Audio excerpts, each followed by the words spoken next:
to play. Join the button mashers cause we're here to stay. Controllers in our hands, grinding day and night. Gaming through the levels, we're ready for the fight. Press start to listen, it's a wild ride. Button mashers, let the games unfold. Pressing every key, let the stories be told. But to 16-bit nights, to the latest release. In this virtual realm, we find our peace.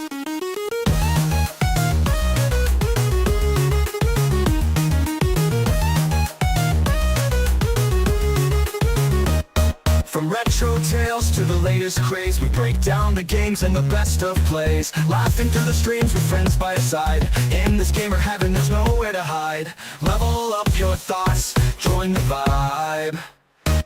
Button mashers, let the games unfold. Pressing every key, let the stories be told. But to 16-bit nights, to the latest release. In this virtual realm, we find our peace.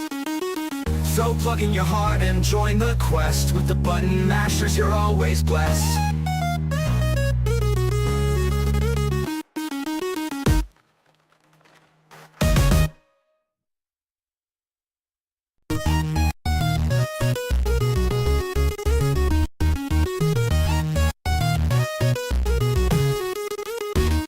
In the pixelated world where we begin to play. Join the button mashers cause we're here to stay. Controllers in our hands, grinding day and night. Gaming through the levels, we're ready for the fight.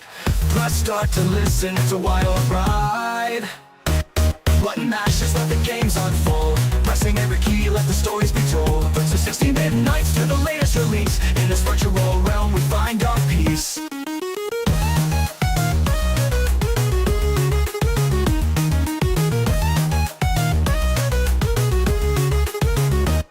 From retro tales to the latest craze, we break down the games and the best of plays. Laughing through the streams with friends by your side. In this gamer heaven, there's nowhere to hide.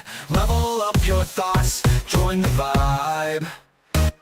Button mashers, let the games unfold. Pressing every key, let the stories be told. But to 16-bit nights, to the latest release. In this virtual realm, we find our peace. So plug in your heart and join the quest. With the button mashers, you're always blessed.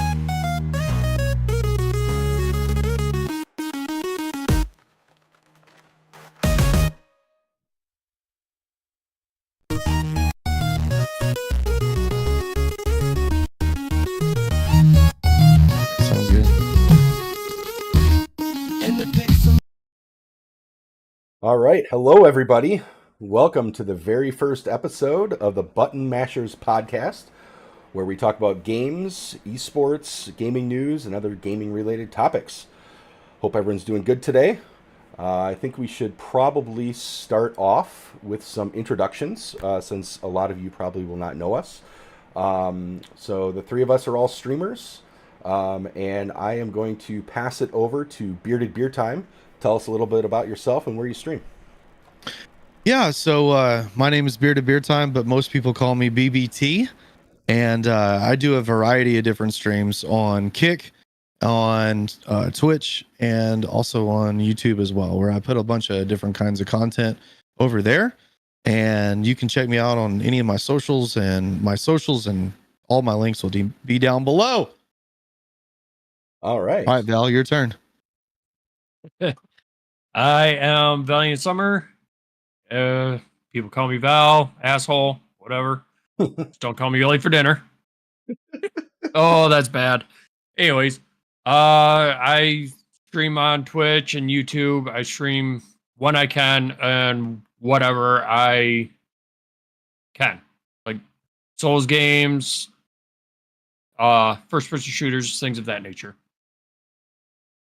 All right, and for those of you that don't know me, my name's Racelin. I stream on Twitch and YouTube, usually simultaneously, and people call me Ray. So that's basically the gist of who you are watching and listening to today. So I'll give you a brief overview of what we're going to go into today.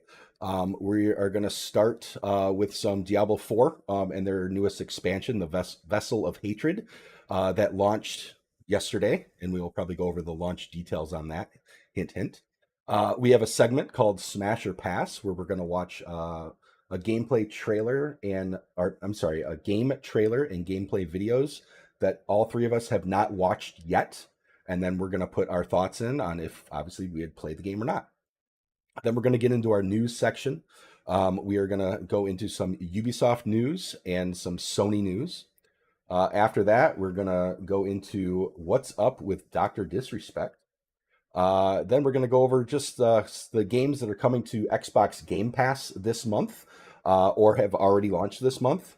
And then at the end, we're going to do like a freestyle segment where we will talk with the people watching us live and what questions they may have and or what they might like us to go over in our next podcast. All right. You guys ready? Oh, yeah. Let's get it. All right. Let's So, go. Diablo 4. So, let's start with how well they launched this game. So, Well, how well let me take a they drink launched- first. Yeah. Yeah. Let's all take a sip. Take a sip. You know, by the way, we all like our alcohol around here, so drink Our with adult us. beverages. Yeah, I'm drinking some 18-year Flor de Caña. I know. Actually, I think BBT, you're drinking some tequila too, aren't you? I am. All I am. right. I'm sipping on some blue margaritas right now. Yeah, I feel like Ooh. I should. I feel like I should go get a glass of Woodford. Something harder. Yes. Exactly. Yeah. Well, So anyway, the launch, or if you could call it a launch. So it was supposed to launch. Now again, I'm in Eastern time zone, so is Val.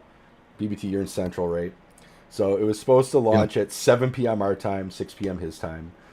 About an hour and a half before launch, Blizzard's like, "Hey guys, sorry, but yeah, we're gonna have to, push out the launch a couple hours. We just aren't ready." Everyone blew up. Everyone was pissed. It ended up taking an additional, I think, 5 hours, didn't it, before people are actually able to get in. And then there was, I think, a lot of server issues because everyone banging the server up front and things like that. So for a Blizzard, it wasn't good. But we'll get into more on the game anyway. I think I'm enjoying the game. I know BBT's played a little bit. Val will probably play it. So BBT. I plan on playing it when I can afford it. Yeah. And you can play the season, which has a lot of the newer stuff in it without the expansion. You really only need to buy the Right. expansion to play the Spiritborn, what's it called? The Dark Citadel, which is the co-op play, and a couple other small things. Everything else is available. But let's go to BBT. Are you familiar with or want to go over some of the improvements that they've made to the game since launch? So before the expansion, because Diablo has gone a long way in the year from its initial launch. What did you like about change-wise? Yeah, there's been so many positive changes. So basically, from the word go, I feel like there's been a litany of different things that the community itself has vocalized that, man, all these different things from season, essentially from 1, 2, 3, and 4, all of these things together, this is what the game should have been from the word go. The launch of the game should have been what we have right now. And there's been so many good advancements, so many good things that they've done with the in-game content, being able to essentially summon super bosses or bosses that have just like way more harder to beat. I think those are all very positive things that they've added to the game. It keeps you invested into the game a little bit longer. There's definitely some of like the Crucible style of a game mode in the pit. The pit has been, I thought, was very fun. I've really enjoyed the last 2 seasons with the pit. I thought that was a great addition to the game. Something that gave you a little bit extra to try to go and achieve, especially in a timed amount. So you only got 15 minutes to be able to go through the pit, and you really try to see how far you can go. And I think on the last 2 seasons, I've gotten to 100 at least on both of those pits, and I felt accomplished and felt like my build was good. So it really kind of puts your build to the test. But that was one of the big additions that I thought was fantastic. And if you want to talk about some of the newer things that they've added, there's been a lot of things that they've added to the game over the last 4 seasons. Oh yeah. But I have really truly enjoyed all of the new content that they've put into the game every season. Excluding season 1. I thought that content was pretty weak. I agree. Val, do you want to input anything on what you've enjoyed change wise before I go into any of the new stuff Well- with the expansion? Well, I'm a couple seasons behind, so it's I'm still stuck. I think my last season was season 2. Oh wow, okay. So yeah, Or you didn't get season- to see a lot of the changes. Yeah, and my experience, okay, let me ask you guys this: how is the grind for gear? Are you able to get is it easier to grind for that perfect roll now compared to what it was in the beginning? Well, Because I know in the first couple of seasons that I did play, the grind for that perfect roll was real. I know when it came to the tempering, I think that was when that was introduced, was the last time I played it, and I bricked so many items yeah, just trying to go for that perfect roll. you can still brick items. Okay. Yeah. So before the expansion, you can still brick items. I feel that the grind isn't as bad as it was in the first 2 seasons. They have so many more Agreed. ways of getting your items quicker, especially the tempered Uber bosses where you can summon a level 200 tempered boss. It costs, 3 times, was it double the mats? But gave you 5 times the rewards or something like that, I think is what it was. So it was really, if you could beat them, it was really good. I mean, you would almost fill your inventory with legendaries, uniques, and mythics if you got them. You'd literally have a 7.5% chance of a mythic dropping with each kill. So that made it a lot easier. I think a couple of the good quality of life changes they made in it was pets. Something that was in Diablo 3 for so long, they could go and just pick up your gold and some of the basic materials. Like, you don't literally have to walk around and get everything. Nice. Yeah, dude, that's a game changer right there in and of itself. Yep, that's a game changer. No longer having to keep your gems in your freaking stash. They had their own spot for the gem, or at least the gem fragments, so you didn't have to take up space in your stash for that. And things like that. Now they've changed that a little bit with the expansion. So the expansion, they've added a few things.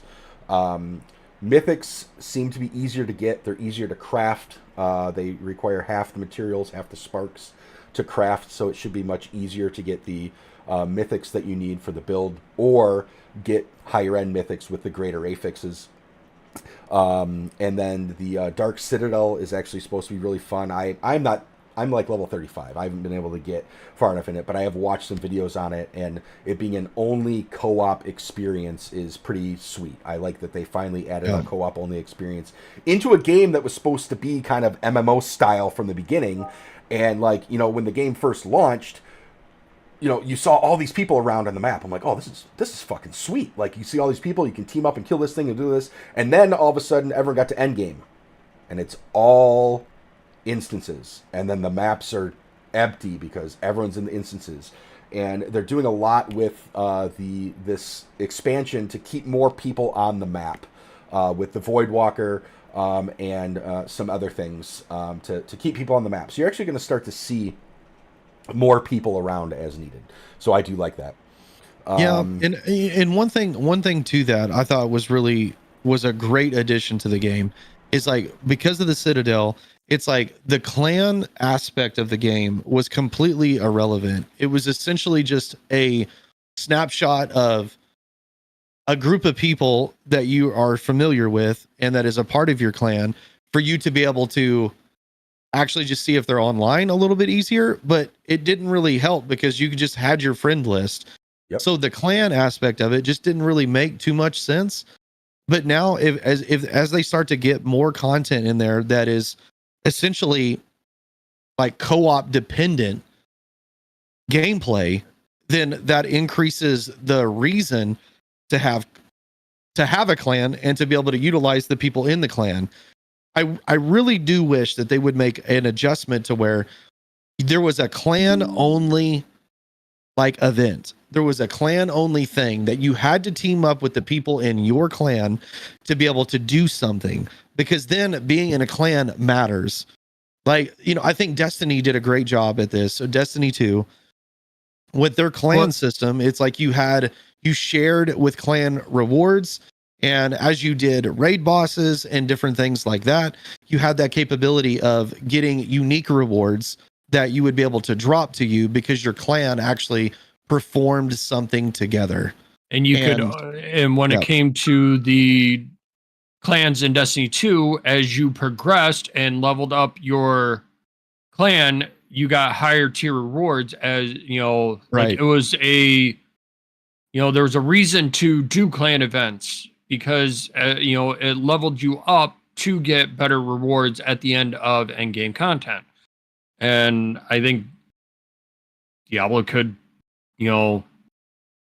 utilize something like that, and it would bring more people in to use the clan function and feature in the long run. And they Totally almost added something in the expansion to make clans even more useless. They have a group finder. So for the co-op things, there's an in-game group finder.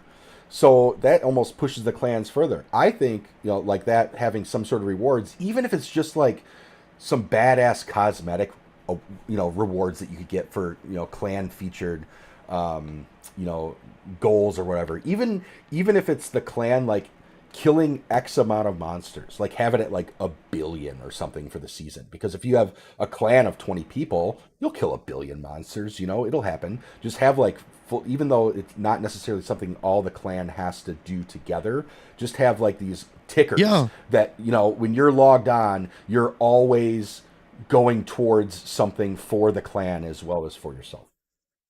Totally agree. I think that would be a monumental change, and it would make clans relevant. Absolutely. But yeah, all those quality of life changes were enhancements, I guess you could say. Those were all very good that they've done. They listened to a lot of feedback, but the community basically forced Diablo's hand in that, because people stopped playing the game. Oh yeah. Like season 1. I didn't, but yes. People just stopped playing. This is a great example of how a community of players and gamers can have power over a game. If they want that game to succeed and they wanted to push it on, like continue to have seasons and so forth, like having the ability to be able to like group together and say, we're just not going to play your game. Like that's actually really important for not only Diablo, but any other game that is in our stratosphere that we can work towards and say, listen, you guys said you were going to do X, Y, and Z. You did not hold up to your end of the bargain. We're not going to play your game. Therefore, your game is either going to die or you're going to have to do something to make the game better. Yep. But that's exactly what the Diablo community did. And it worked for Diablo, but unfortunately it didn't work for Overwatch, because they promised the world with Overwatch and then continued to roll back their promises, and people still play it. Like, people play the hell out of it. I'm not gonna but lie, it's nowhere near the either the watch time on any gaming area. Like there's just really no esports to Overwatch anymore outside of like college and high school stuff. Yep. There's not really much active there. Right. So it's like it's reached its ceiling in its current state. Absolutely. And I think Overwatch 2 actually should have been Overwatch 2 and not Overwatch 1.3. Because it was the same game. It was the same game. They're just called Overwatch 2. Like, come out with a new game. And the whole part of 2 was supposed to be the PvE stuff. They cancel it. Yeah, they just took it back. Yeah, took it back. But again, I still enjoy Overwatch. That was one of the main games I played for a long time on stream. But it just got too much, switch away from now. I have a question for you too. When it comes to Diablo 4, You know, Ray, you had mentioned that it was supposed to be like a MMO style game. Do you think there's a possibility that they introduce raids at some point? Well, that's kind of Or what this if it's co-op thing is supposed to be. So Yeah. if it does as well as I think it's going to do, so I've watched a lot of the big Diablo players, and they have all raved about the Dark Citadel and how it is the main reason to buy the expansion. It's not the Spiritborn, it's not the added areas. It is absolutely the Dark Citadel. So I'm very excited to eventually get to that point and play it. So if it does as well as I think it's going to, with how everyone's raving about it, I think it could definitely evolve into more than that. Like, I think you should be able to get to the point of having 8, 10 people in a group to do stuff. I think that would be fantastic. I mean, you do the what is it, the world bosses. How many people do they have at that? What is it? 10, at least 10, right? That are fighting. is it 10 or 12 per instance? Yeah, per instance. So have a full like raid with 10 or 12 people, or even start with Yeah. 6 or 8, like just eventually evolve into it. I think that would be fantastic. Yeah, I totally I think that's almost needed at this point, because when you start to get to like, even if they add more content, like what kind of content are you going to make that is going to make people excited about your game? And like, yeah, you can put new areas in, you can put new enemies in, you can put a new class in, but then it just becomes like Diablo 3 again, and you have the same kind of scenarios. But Diablo 4 has to be a standout. So they've got to push the boundaries a little bit more, and they've got to introduce something that's in the AARPG world that is currently not being done. Because like with the tempering system, they totally ripped that from Last Epoch. I mean, that is literally like the exact thing that they ripped from Last Epoch. It was such a good system. Everybody loved it. They're like, this is what it should be. Like, this is it. I get a decent roll. Let me try to enhance that roll. And then I still have to have some RNG to be able to get that perfect Uber roll. I Yep. still have to do that. But like, give me some opportunities. Give me a system that allows me to be able to get to that peak content, and without it like costing everything under the sun, and then I still might not get it. Yep. So I think in season 3 they started introducing, or season 2 they started introducing some of those like variations of it, Yep. and then it's progressively gotten better. But Yep. at this point, like, I think that they really have to push it to a new style, because they can't be oh my god, they can't be Path to Exile, because Path to Exile's got this crazy, you got to have 15 spreadsheets up to be able to figure out what's the right build for an AARPG. And for those people that are really into AARPGs, that is the perfect game for them. So don't try to be Path to Exile. Don't try to be Last Epoch. Like, create something that's that's new and unique. And for what Diablo has at the core and the base of their game, there's an opportunity here for them to have that merger of being able to have that ability to be something new and unique with the clan system, with with these different kinds of content where you need to be PvP, and you need to be with your friends. You need to have a group of people to play with. And that's why, like, raid, going back to the raid boss thing, is that feels really important for them to go in that route, because their entire foundation is set for that. And if they never choose to go down that path, then I think it'll be a huge miss.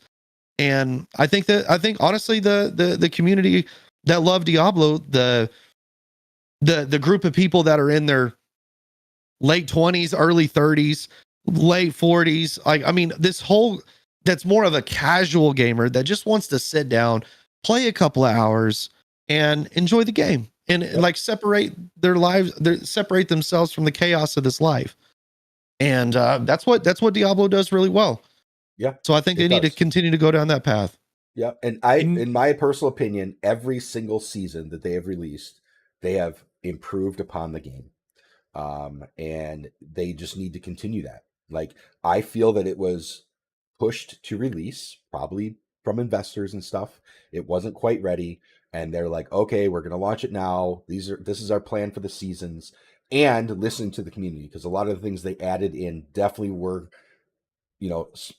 I don't know if it was like requests from the community or complaints from the community, but they definitely listen, and they need to keep listening. And the Vessel of Hatred so far, in the little amount of time that I've played it, is a good advance forward. The Spiritborn class is a lot of fun. I'm having a blast with it. It really, to me, feels like the monk from Diablo 3, with some more special effects and things like that, but it's very monk style in my opinion, but I like it. I can't wait to get to end game and see what I can do with it. Yeah, I totally agree with that. The Spiritborn class, it feels good. Right out of the gate, it feels strong, and it feels like there's a couple of different builds that you can go through, and it not be a singular line that this is the way that you have to play Spiritborn. It doesn't seem to be that way from all the different styles and concepts of builds that I've seen. Druid. Yeah, it's very all over the. Yeah, you have to play this one druid, or it just feels bad. It's one barbarian, and it feels bad. But it seems like there's different variations of the build, and I would say that it's kind of like the monk and the witch doctor had a baby, and that's what the Spiritborn kind of feels like to me. Yep, exactly. All right, you have anything else you want to put in, Val? I know we kind of took over that conversation because we play it a little bit more than you do, but yeah, they need to step out of their comfort zone. Yeah, Blizzard needs to step out of the comfort zone, and I mean, I get it.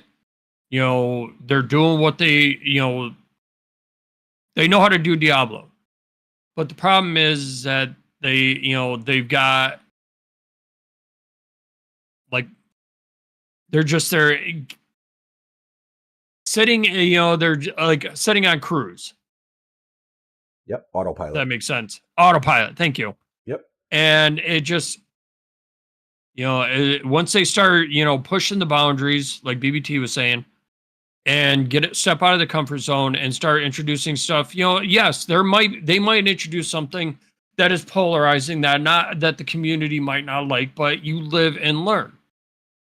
That's the only way they're going to be able to make the game better. It's okay to make mistakes. You have to learn from the mistakes that you make.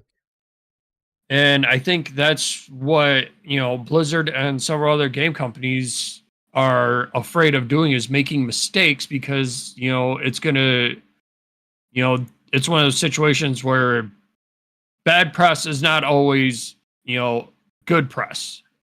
Like, not with games, only with news. Not with games.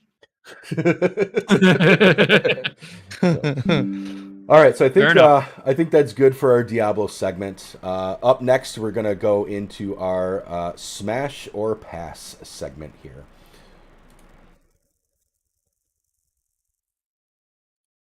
All right, now we're going to. This is a part that we're going to cut out of our VOD. We just want to read some of what people have been chatting and answer some of that in between. So we can look through and see what's been going on, just so you guys can get welcome some in, everyone. Anything. Yes, welcome in, everyone. Thank you for being here. We got 10 people watching us right now. I can't be happier than that for our very first episode. That is awesome. So we've got Hall Gaming. We've got Default Name. I like that. Aaron Leather, Leafs, Perplexed Entity, and I think I said Hall Gaming. All chatting in here. Let's see. Aaron, smash! He doesn't even need right off the rip, smash! Just going for it, just straight smash. Don't even know what it is. We're smashing it. You have no idea what it is. A smash. It's 8-bit chess. No. Let's see. I think a default name is, I think, very. The default name, I love that. It's just default name. I like it. Yep. Yeah, thank y'all a ton for being here. We appreciate y'all a lot. Yeah, absolutely. We're reading the chat as you guys are typing, like we're reading Correct. it. We're not exactly expounding on it because we want to make sure that that we're staying on target for the podcast. So so that it's a little more crystal clear when it goes to the other sites like Spotify and Amazon and all the different places for podcasts. So Thanks, Perplexed. I think that's just you loving us, but and then yes, Hall says what people don't understand is we vote with our wallets, and if you don't like it, don't buy it. I agree with that, but there's so many people out there that are going to buy it anyway, just so they can bitch about it too. So that's 100%. Yep, it's like, well, I'm going to buy it to play it just so I can be legit in the amount of bitching that I am going to give this game, just because I hate Blizzard or whatever it is that they that they want to go over. So. Yeah. So yeah, and anything that you guys have questions on any of the segments, just post it in chat. And after each segment, we'll take a little break like this. Thank you guys again for being here, and then go over any of the questions you have. And then at the end, we'll have a full, question answer / what do you want us to do next type segment. So, all right, you guys ready for Smash or Pass? Yeah, let's get it. All right. All right, what do we have for Smash or Pass? We have Dragon Age Veilguard. So, to start, have either of you two played any of the Dragon Age games? I have not. That's one of the game series. It's mildly interested me, but it's one that it's never like solidified or caught my interest to where I want to go out and try it. Okay. BBT? Yeah, I've played all the Dragon Age games and I fucking love them. Like they're fantastic. Like they are. They're so good. I mean, they're gonna have to really level their game up though, simply because of the D&D game. Oh my god, I'm having a brain fart. That came out. That's Baldur's Gate 3. Baldur's Gate 3. Yeah, Baldur's Gate 3. With Baldur's Gate 3 coming out, they've set a new bar with this type and style of game, and Dragon Age is going to have to do something special here because they're essentially going head to head to Baldur's Gate 3. Yep. They are. And the one thing I've liked about Baldur's Gate is you can play the game with it not quite being turn-based, or you can pause it and then make it kind of turn-based and things like that. And that's one thing that's very unique. I personally have not played any other games that have had that style. And Baldur's Gate 3 is still very, very turn-based. You really can't do like a live thing on it. So they have that advantage in my opinion, but they have to do it right and they have to evolve properly with the game. So what we're going to do is we're going to watch the Dragon Age Veilguard trailer, and then we're going to watch a gameplay video of it. Both of these are official, for the actual game, and all three of us have not seen either of these. So we're going to base what we see out of these trailers, which you're going to see up above here, on whether we would smash or pass. So, all right, let's play the trailer. You guys ready? Yep. All right. Get it.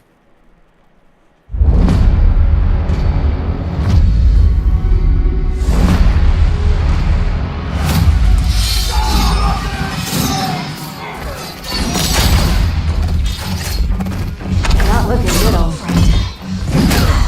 This'll take more than you and me. What are you thinking? We need someone to be our eyes and ears in the shadows. Someone to bring a little darkness to the daylight.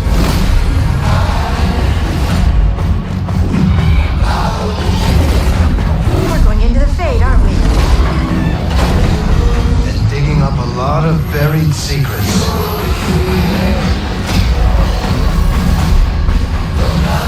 What about Darkspawn?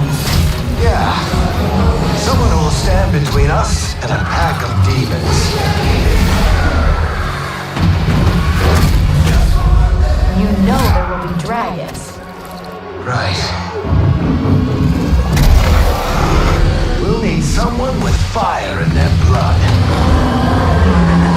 One more thing. This crew needs a leader. Someone someone we can count on. Someone that the world can count on.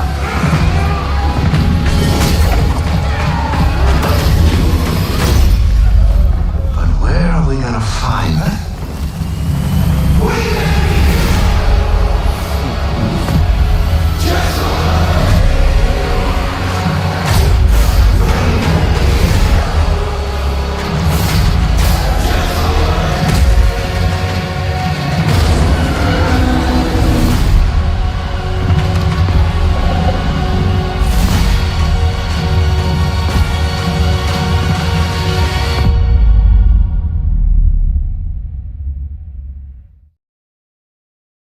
All right. Well, I feel that trailer does its job and makes me want to see more. What do you guys think? Yeah. Trailers are there to just get your interest, and I think it did its job. It doesn't really show you any of the gameplay or storyline. Really introduces the characters that are in it, but that looked pretty cool. Yeah, they kind of. Yeah, I will say they kind of ripped off, like, not graphically, but just the way that the trailer's done. It felt very Borderlandish, with the way that they did the trailer on that, and.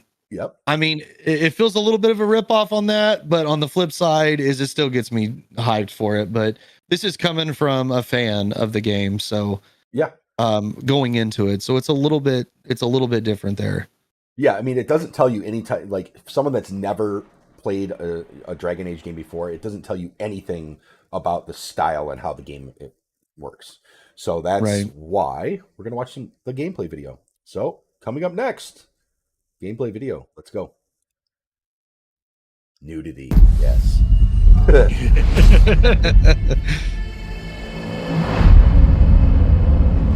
We've gotten What would a word from the BioWare game wardens. be without? Have they found Gillenade?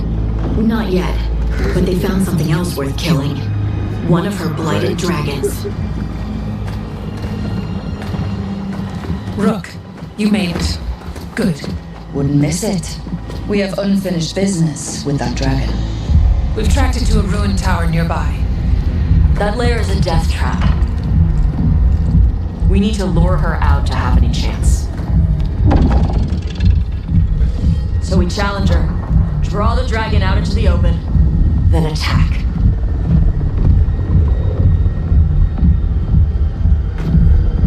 Just you and me now.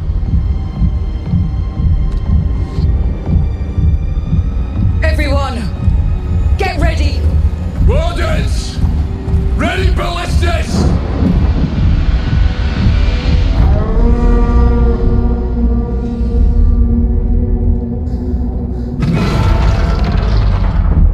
Wait for it. Come on. Come on.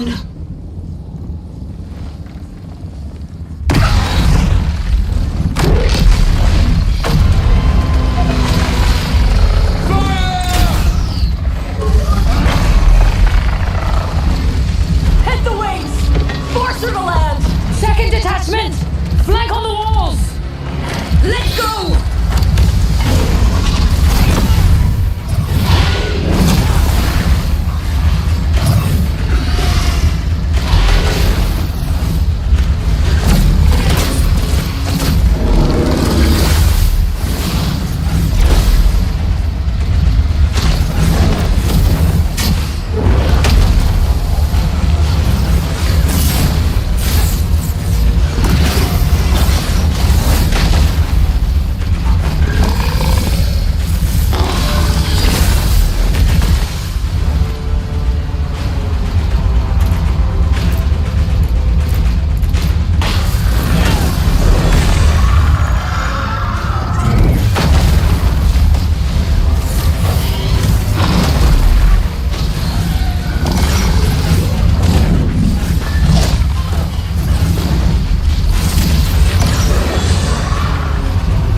Give a name. Wow. Consume their flesh! Shatter their bones!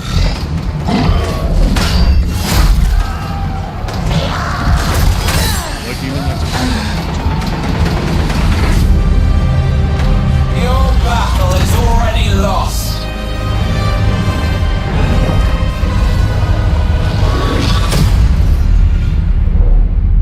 Yeah.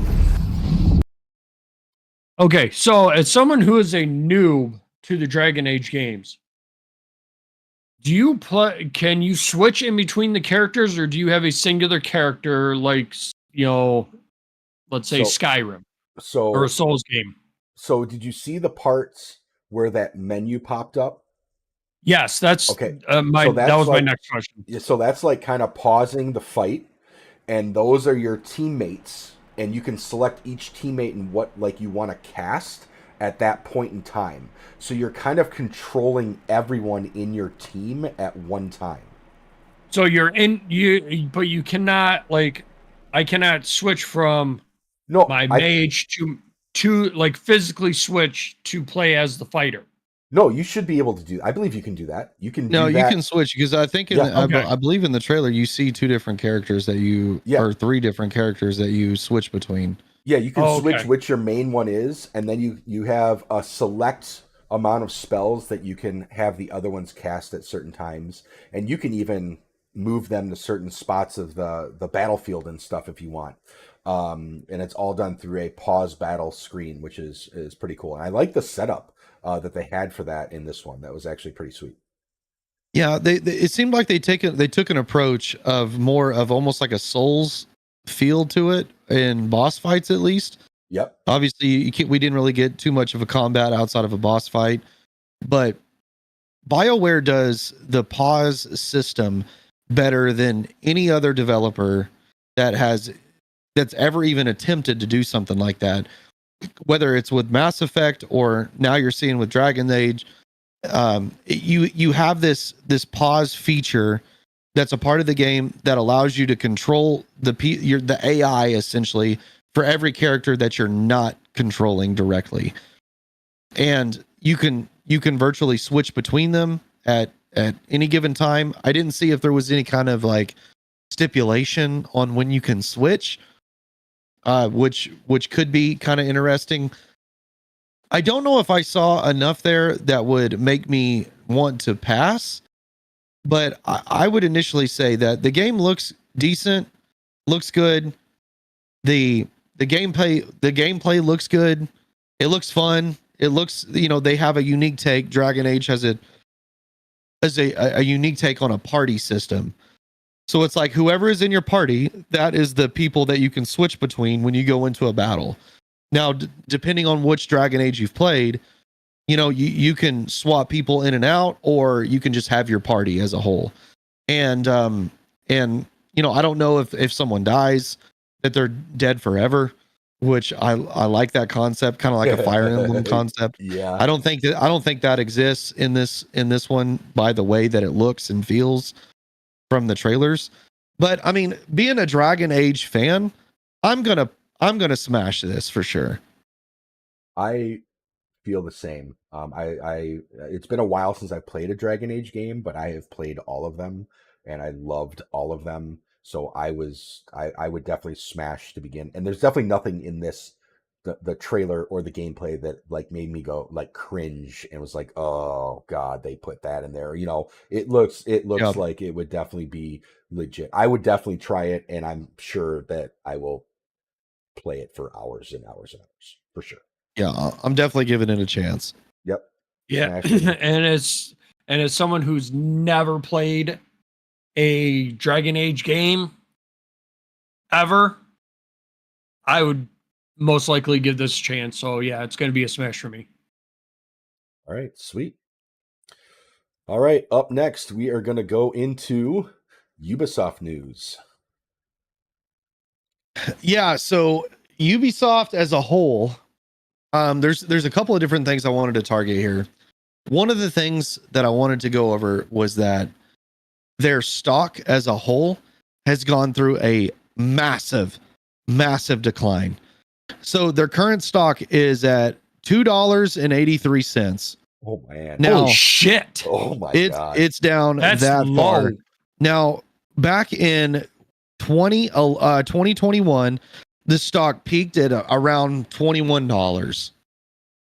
And if now that obviously is a huge indicator that something is drastically wrong. Not just with them putting out shitty games over the last couple of years, but the fact that everybody seems to be losing faith in the developer.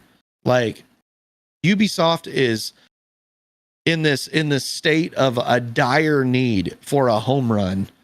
Like it's bottom of the ninth, you're down 6 runs and you got to try to score. You got to put some points on the board. It's 2 outs. And right now they just continue they continually strike out. And I want to just go over a couple of these games just to kind of give you an idea of the peak of Ubisoft and the state that we're in currently. Of course, everyone knows the Assassin's Creed series has been monumental. It changed the game with the way that they developed everything that they did. Like Assassin's Creed changed the game. And it was a massive success for a lot of years. And then recently it's just kind of gone to shit. And we'll circle back to the Assassin's Creed piece with the new game being delayed. But I'm just going to give you a list of some of these games that they've put out. Tom Clancy's Splinter Cell. Fantastic. That series was incredible. And of course you have Siege, which is ongoing, and it feels like they're holding on to Siege by a thread. And the Far Cry series was amazing. I remember when they changed the single player game when they came out with Far Cry 3. Do you guys remember the feel of Far Cry 3? Yep. Like they had this interactive environment. It was the first time, or one of the very first games, because there were a couple of games that had this feature in there, but I felt like they really kind of highlighted it. Like you could literally set a fire outside of an area and it would spread, and then it would draw attention over there, and then you could do something over here. Wasn't it was that just Far this Cry 2 where the fire would spread? Wasn't that the second one they introduced that?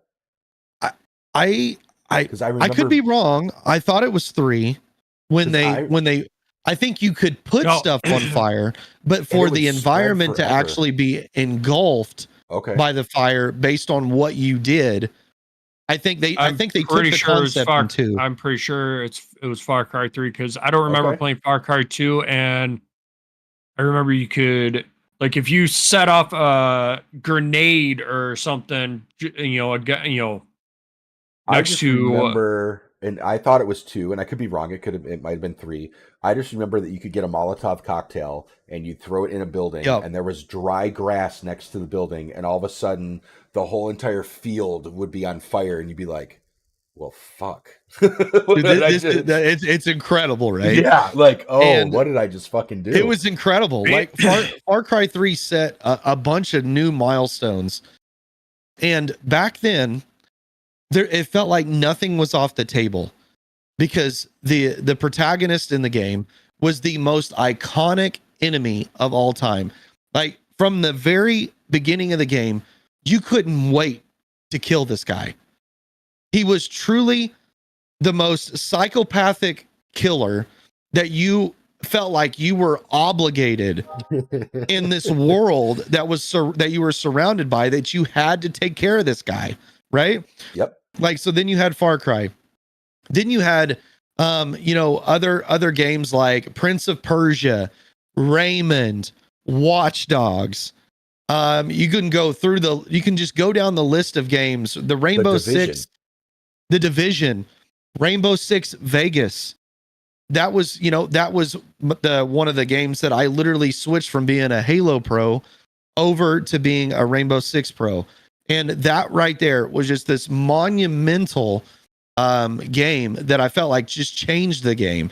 Then you had Rainbow Six Siege, which really kind of flipped the script on what PvP gameplay, like strategic shooting gameplay, looks like.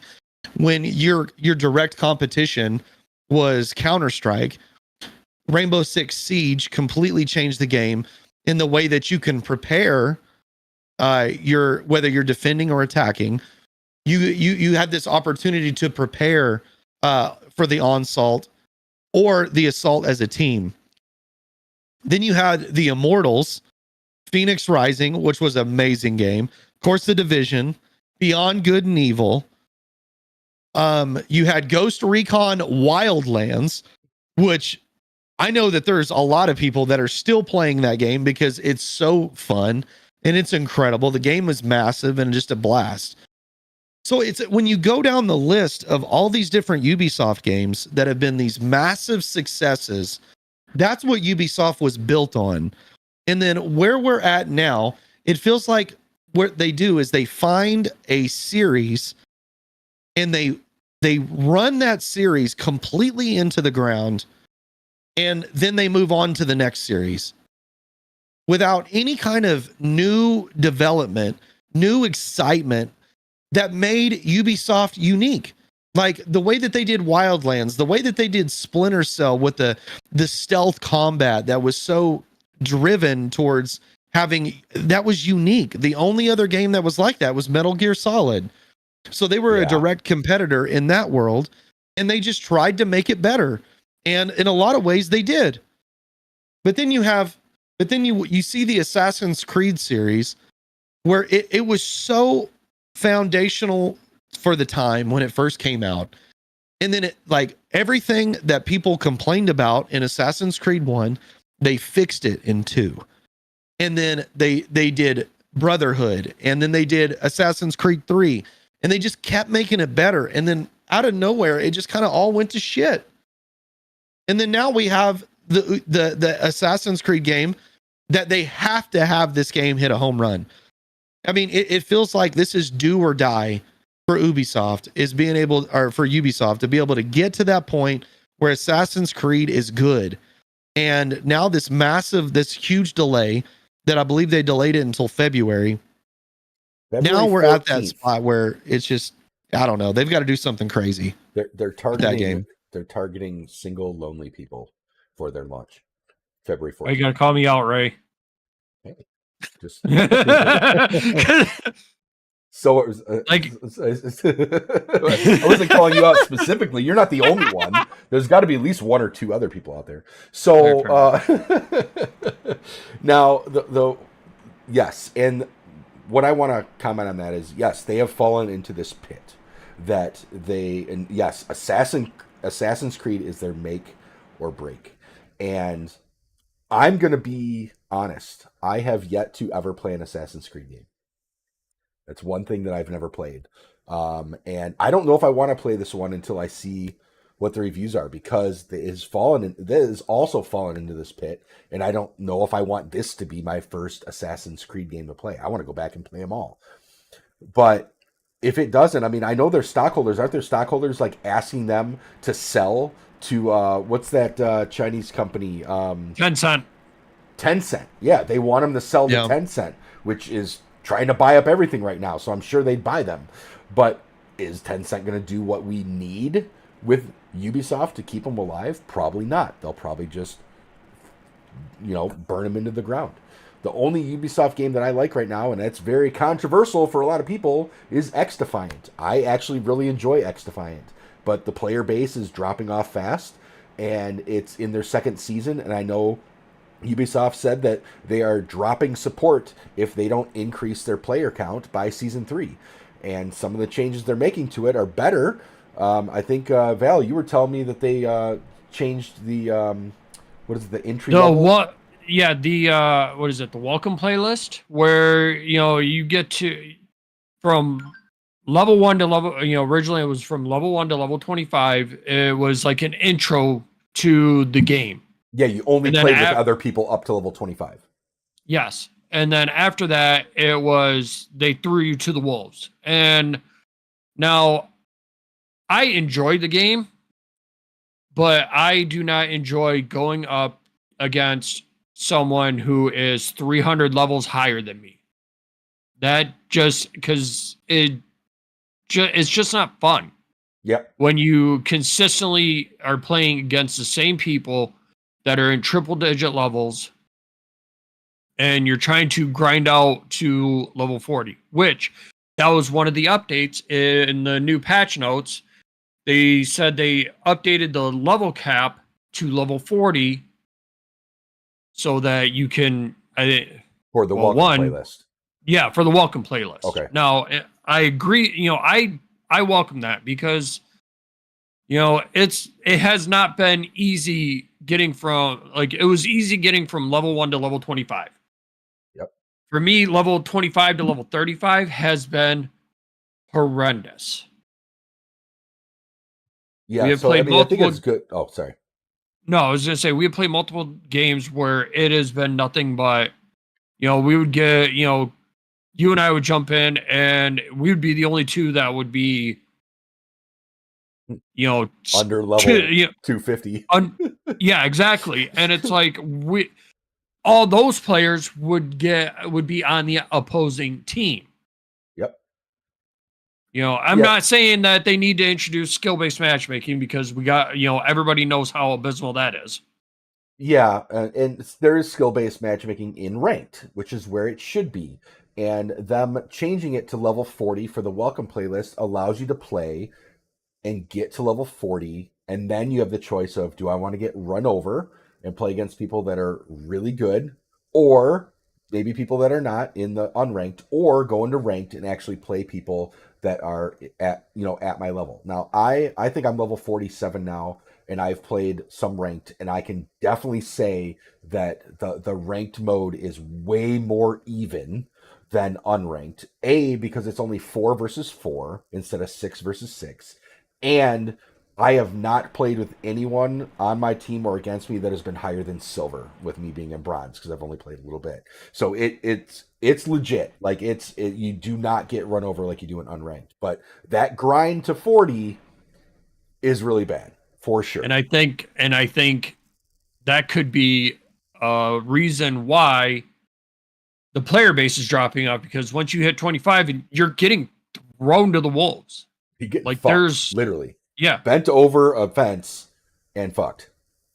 Yeah, and it's why would, as a casual player that wants to jump in and play a couple of rounds, why would I want to just go in, get steamrolled, and not have a good time? I'm trying to, come home from 10, 12-hour day at work and unwind with a couple of games. Yep. That's not an unwind Not- game. That's a get me hyped up game for sure. But you get it. There are people out there that use that to unwind. Yep. For sure. And if Yeah. they're, I did that with Call of Duty. I played the hell out of, Call of Duty multiplayer, and I never once got, yeah, we would get steamrolled occasionally on games, but it was like, it wasn't as bad as some of these matches are in X Defiant.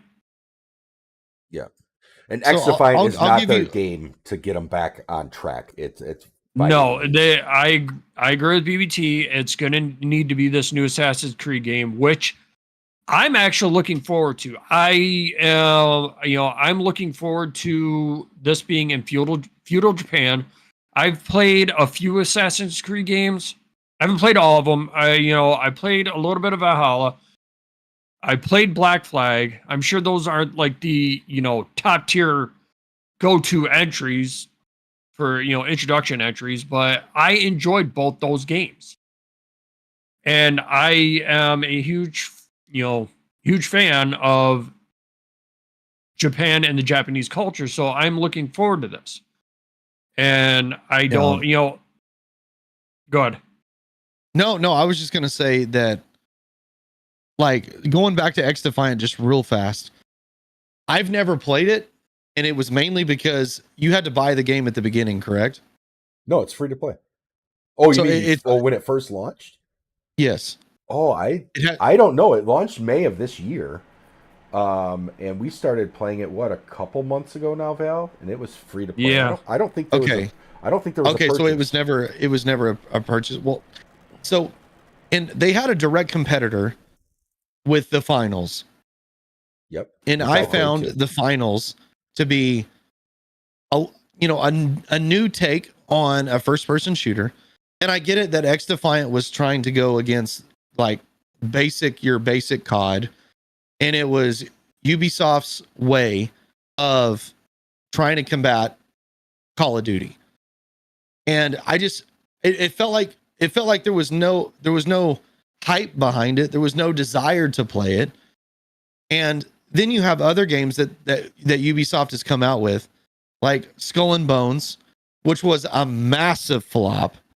They had an amazing opportunity to take a more realistic take on oh my god, what's the game that Microsoft has? Oh God, I know what it is. It's the pirate game. hold Oh, And it's been out for like a decade now. yeah. Sea of Thieves. Sea of Yes, Thieves. yes, Thieves, yes, yeah. yes, yep. So you have Sea of Thieves, and they had an opportunity to take what Sea of Thieves had done in a very cartoony style of a game and make it realistic, exciting, and fun. And it was the first where they called the quadruple A title. And they Oh, charged wow. an astronomical amount of money to play Skull and Bones. And it was the largest flop that I've remembered in recent history. And then they followed that up with Star Wars Outlaws, which was very lacking in a lot of ways. Like it feels like Ubisoft has lost its edge. Like, think about all of the crazy shit that was said in Far Cry 3. Just the dialogue alone. Yeah. It made it to where you felt like, damn, this protagonist is an actual piece of shit that I can't, like, the things that he would say and the things that he would do in the cinematics would just naturally drive you to hate this person beyond belief. And it made you want to do everything in the world. There's the edge of what Assassin's Creed brought, what Ghost Recon did, what Splinter Cell did, what, like, that edge has just been ripped away. And and I've seen a lot of people's posts, like on Reddit, where they say that Ubisoft became woke and all of a sudden that edge is gone. And I feel like we're just getting some cookie cutter games from them. They've lost their disconnect with what gamers really want from them. They definitely launched some things that could be successful, but when people look at a Ubisoft game, they want something game changing. They want something that's going to keep them involved and something that's going to pique their interest and change whatever it is going forward for how other developers make that style of game. Like Far Cry. Far Cry was so... I still remember playing the original Far Cry, and that was so long ago. Like, it just swimming in the water, and it was like the first one that had like real water, and you're just like, oh my god. Game changing. Yes, game changing. And I don't know if they have the ability to do that again with the amount of funds they don't have. That's not something that you can do with $8 in your freaking bank account. You need money to do that, and they got away from it for too long. And I think they've dug a hole they're going to either get sold off or go under if Assassin's Creed does not make them a ton of money. And it's possible it will, but with their history, recent history at least, I don't know. And I think that's why they pushed the new Assassin's Creed game back, because when you look back at the Ubisoft's core list, it's all been single player games outside of once they got into the Division, and was Wildlands multiplayer? Oh yeah. Yes. Okay, so but there wasn't PvP in that. No, I think it was just co-op. I only played it a little bit. It was Right. just like Yeah, a no, co-op. it was only co-op, but You know, but you get where I'm going. You know, Assassin's Creed, Yeah. Far Cry. You know, the majority of the Tom Clancy games have all been, you know, a single player campaign of sorts or a co-op like The Division, which introduced, you know, PvP zones. Yep. And then Yeah. now you've got games like Siege, X Defiant, and I mean, the last Far Cry game that I played was 6, and it was good. I never It- played 6. It didn't interest me enough, It- but I played 1 it through was- 5. I bought it on sale, and it was okay. You know, I played the hell out of 5. I played the hell out of New Dawn. I went back and played a little bit of 3, and I did not get a chance to, you know, play 4. And the only reason why 4 I was played really 3 good. was, 3 wasn't. Correct me if I'm wrong. Wasn't 3 the one where the crazy ass protagonist was not like, you know, plot twist, and spoiler alert for those who haven't played it, wasn't that one the one where the crazy ass guy was not actually the true protagonist? no, that was, I think that was 4. Yeah. Okay. Because I couldn't remember if it was that one. It was or super 4. clear. But honestly, I don't remember 4 that much because 3 was so memorable. Yeah. I played I 4 only a rem- lot. Me and my friend co-op the whole entire thing. I remember know doing that. know the one thing I know about So 4 long is ago. that if you sit there and talk, you know, you sit at the table where the main bad guy is long enough, you can roll credits before you even start the game. Huh.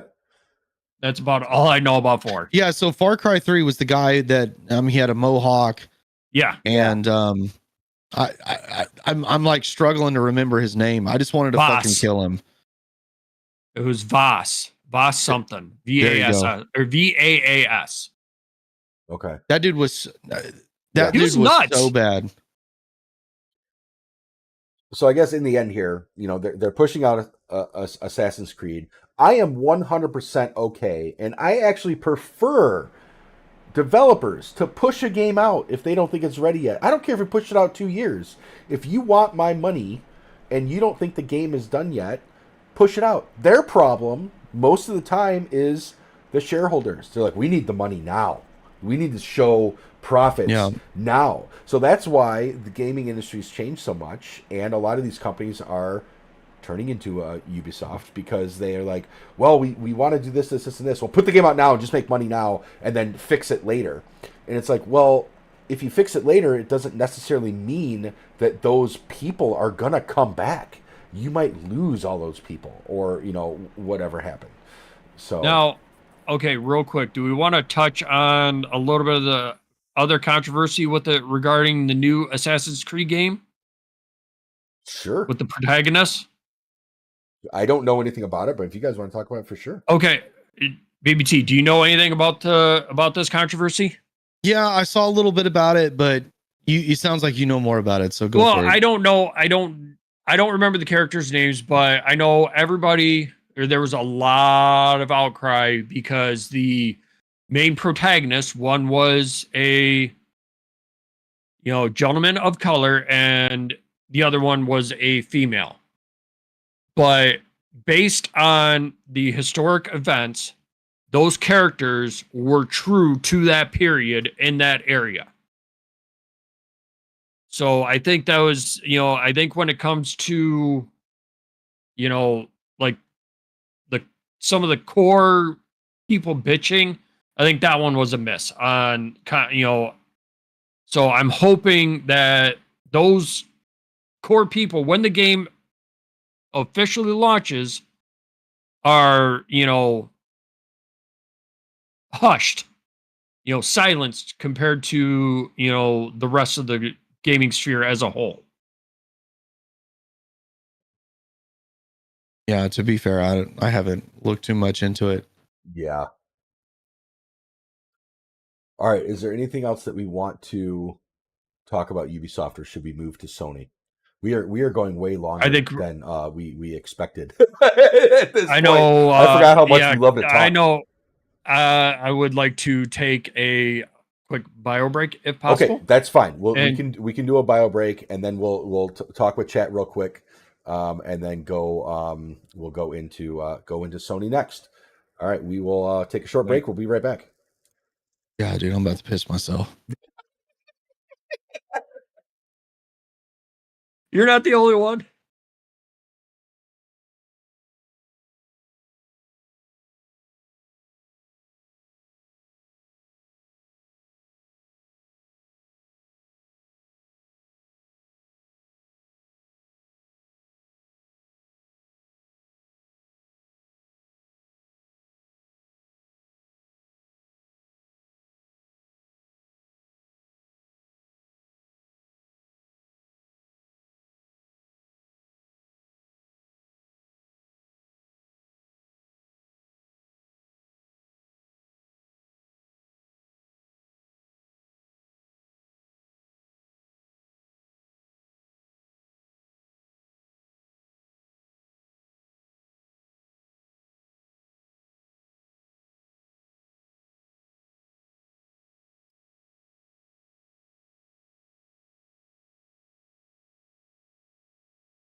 Oh, so how's everybody in chat doing?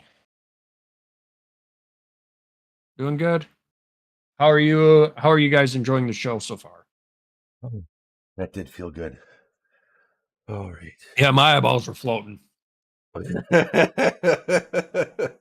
I'm surprised I could still see, read chat clearly. They were that bad. All right. I was just waiting on BBT. Whiskey, I think you're gone, but I hope you have a good meal. Hall, Thanks for popping in, Whiskey. Yeah, later. I already said later to you. I chatted, but yes. I didn't see. I will say I'm having a blast doing this. I can't wait for the next one. But we're Oh, definitely this going one's- to have a little bit less content to go over for the next one, so we can try to keep it.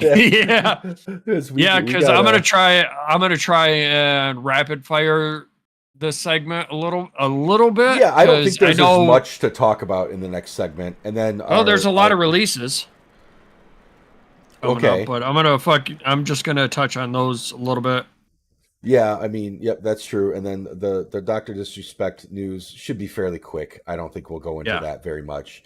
And then we'll just list what's coming to Xbox Game Pass, and then see if there's anything. And we'll talk with chat for a little bit, or maybe just Perplex directly.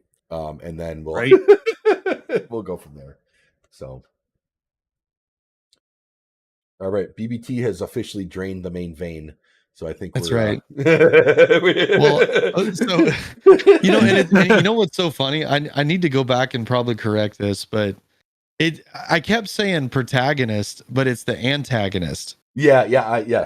But it's the tequila talking, and I started thinking about it, and I was like, you know what? Like, it's not the protagonist; it's the antagonist. Yeah, we need to do one of those terribly overdubbed. As soon as he goes to say it, antagonist, like just randomly out of nowhere. Have it sound like a robot voice. Antagonist. Yeah. It's so funny, man. It's so bad. Oh. All right, so you guys ready to move on to the Sony segment here? Yeah, let's get it. All right. Yep. All right, so Sony news, the highs and lows of Sony. We are going to have Valiant take a point on this.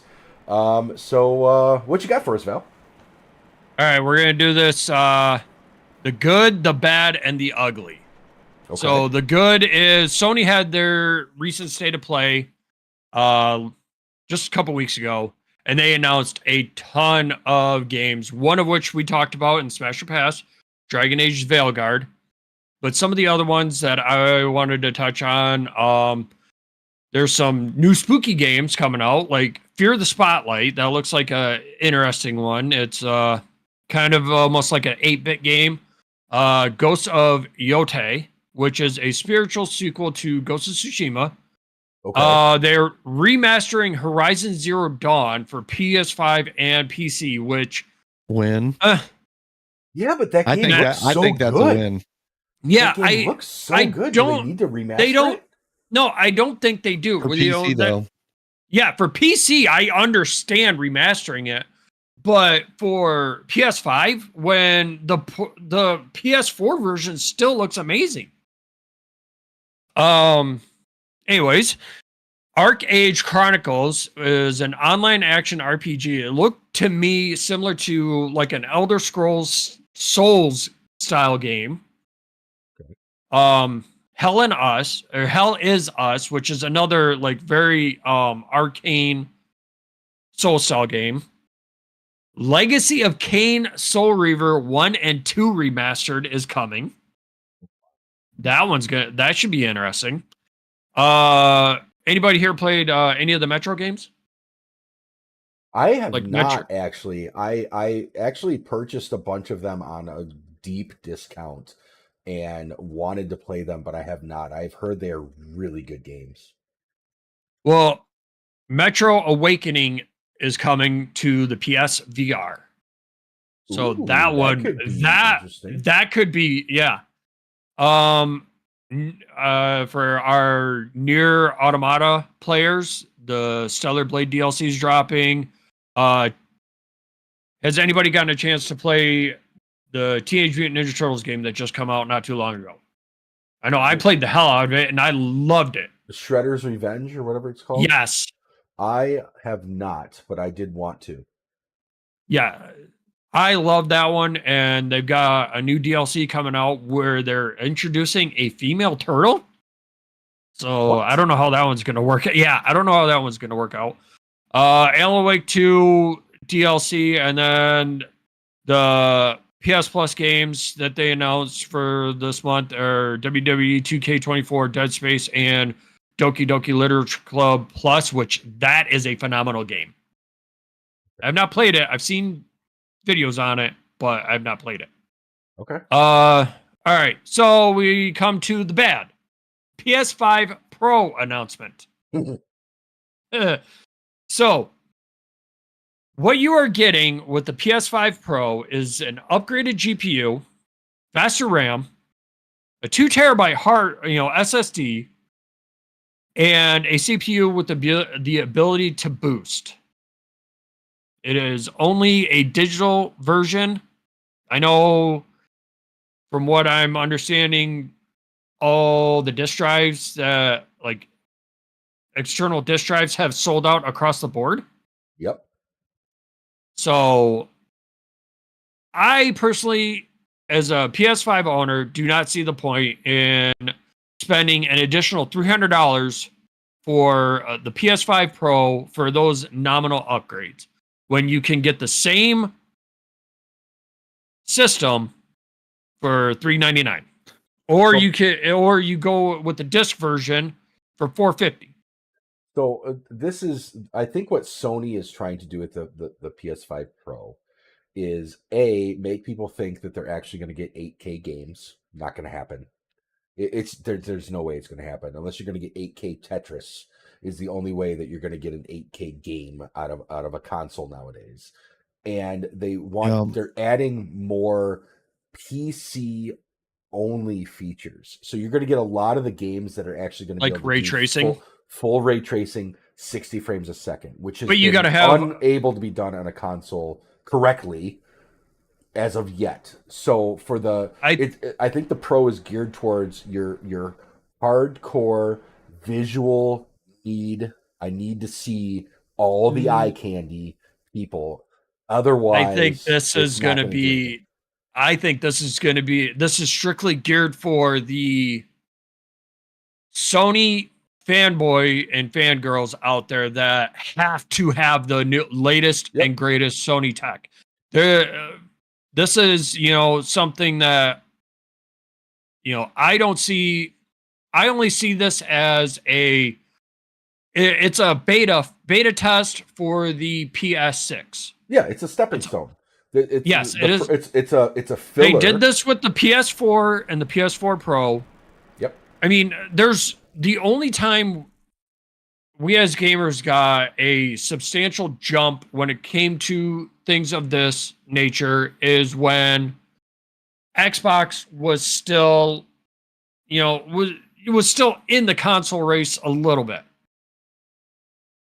If that makes sense. Yep. Like when there was actual true competition, it was pushing both players in the game to put out a better system. And then we hit the lull with the current game, gaming ecosphere as far as console gaming goes, and then we get this. Yeah.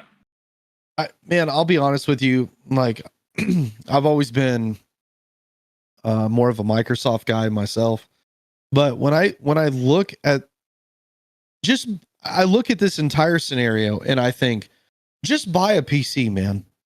Yeah. Like, who is this for?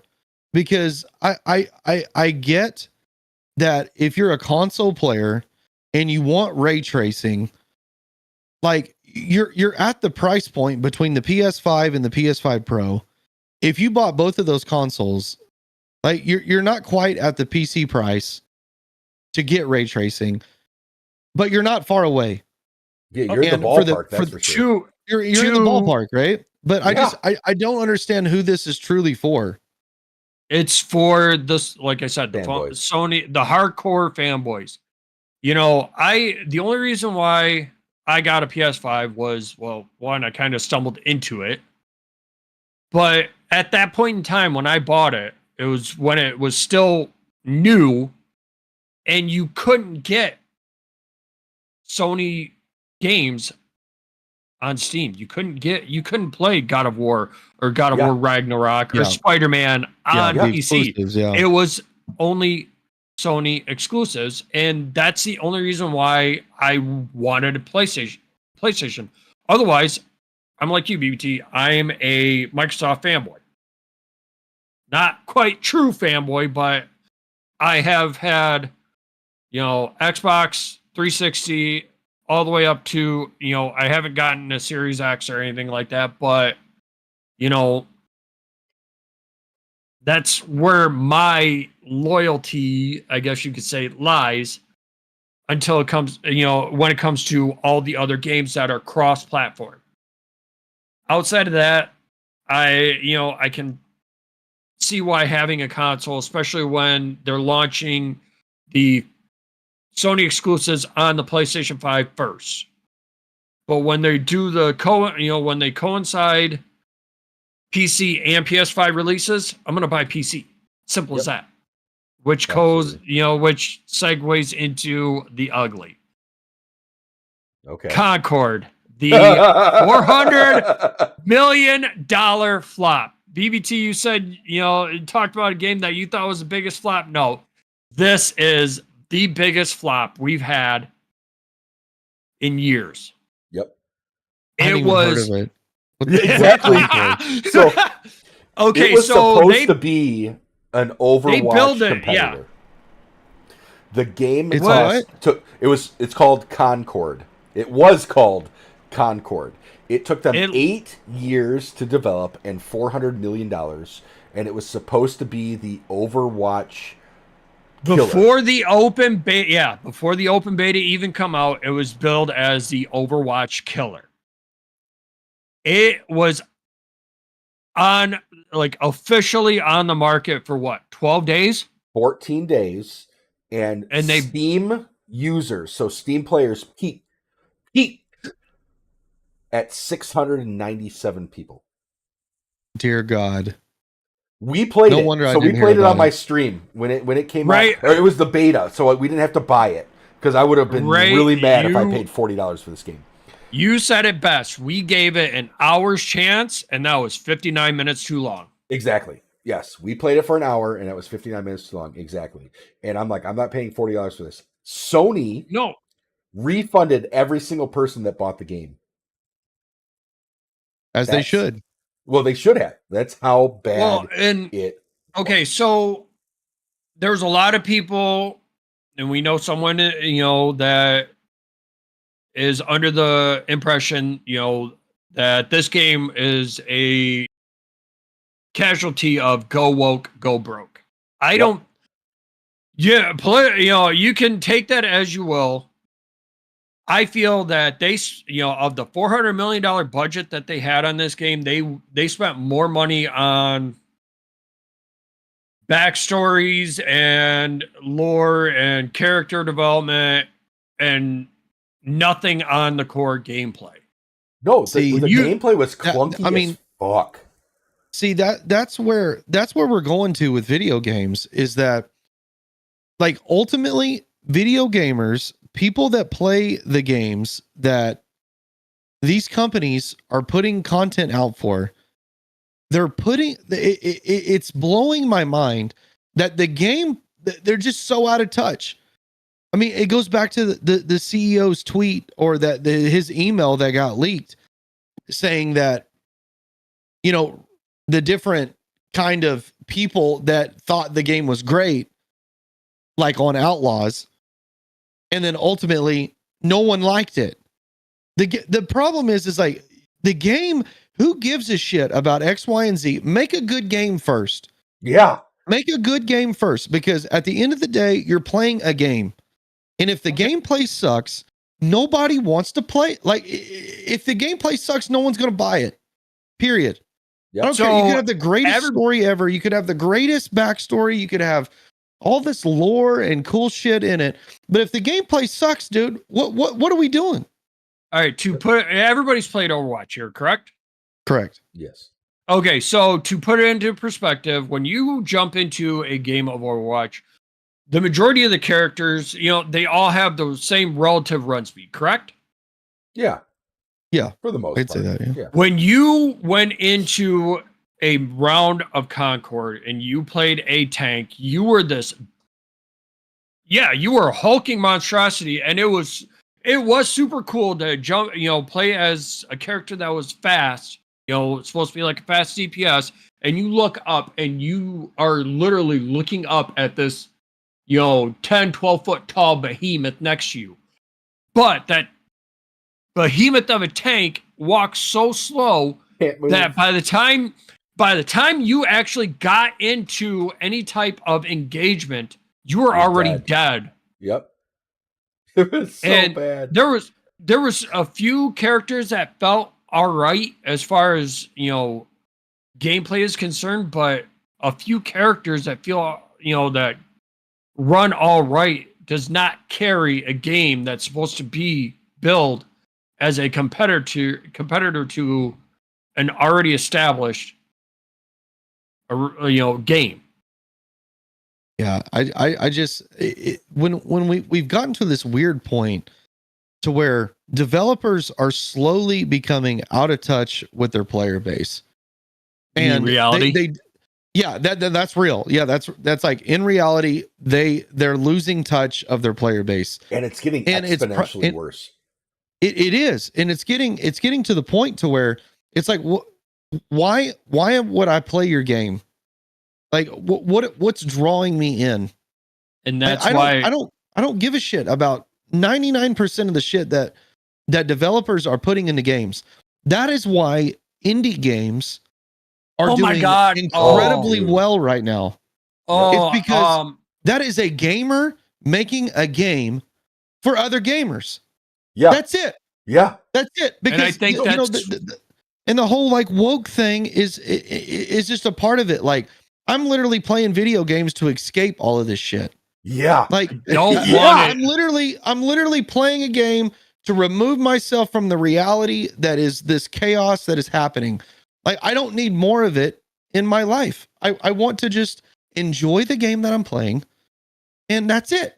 There's nothing else to do it. And I think that's why when, indie game, AAA developer, when they have a hit, it blows up because of that reason. Look at Black Myth.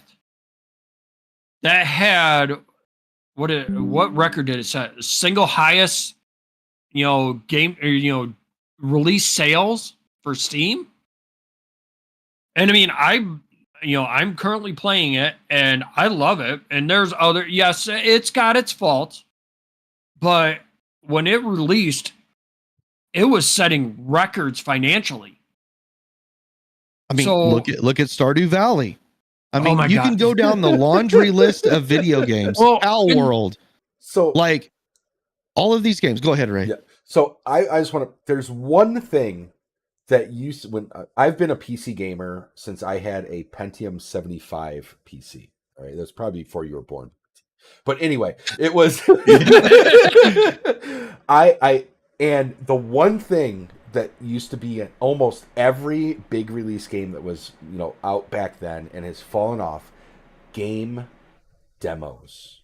When a game came out, you could play the first level or two for free of almost every game that was out. And it was the best Right. thing ever because you would play this game and you'd be like, oh my God, I need to buy this, or thank you No. for not charging me money because I don't ever want to play this again.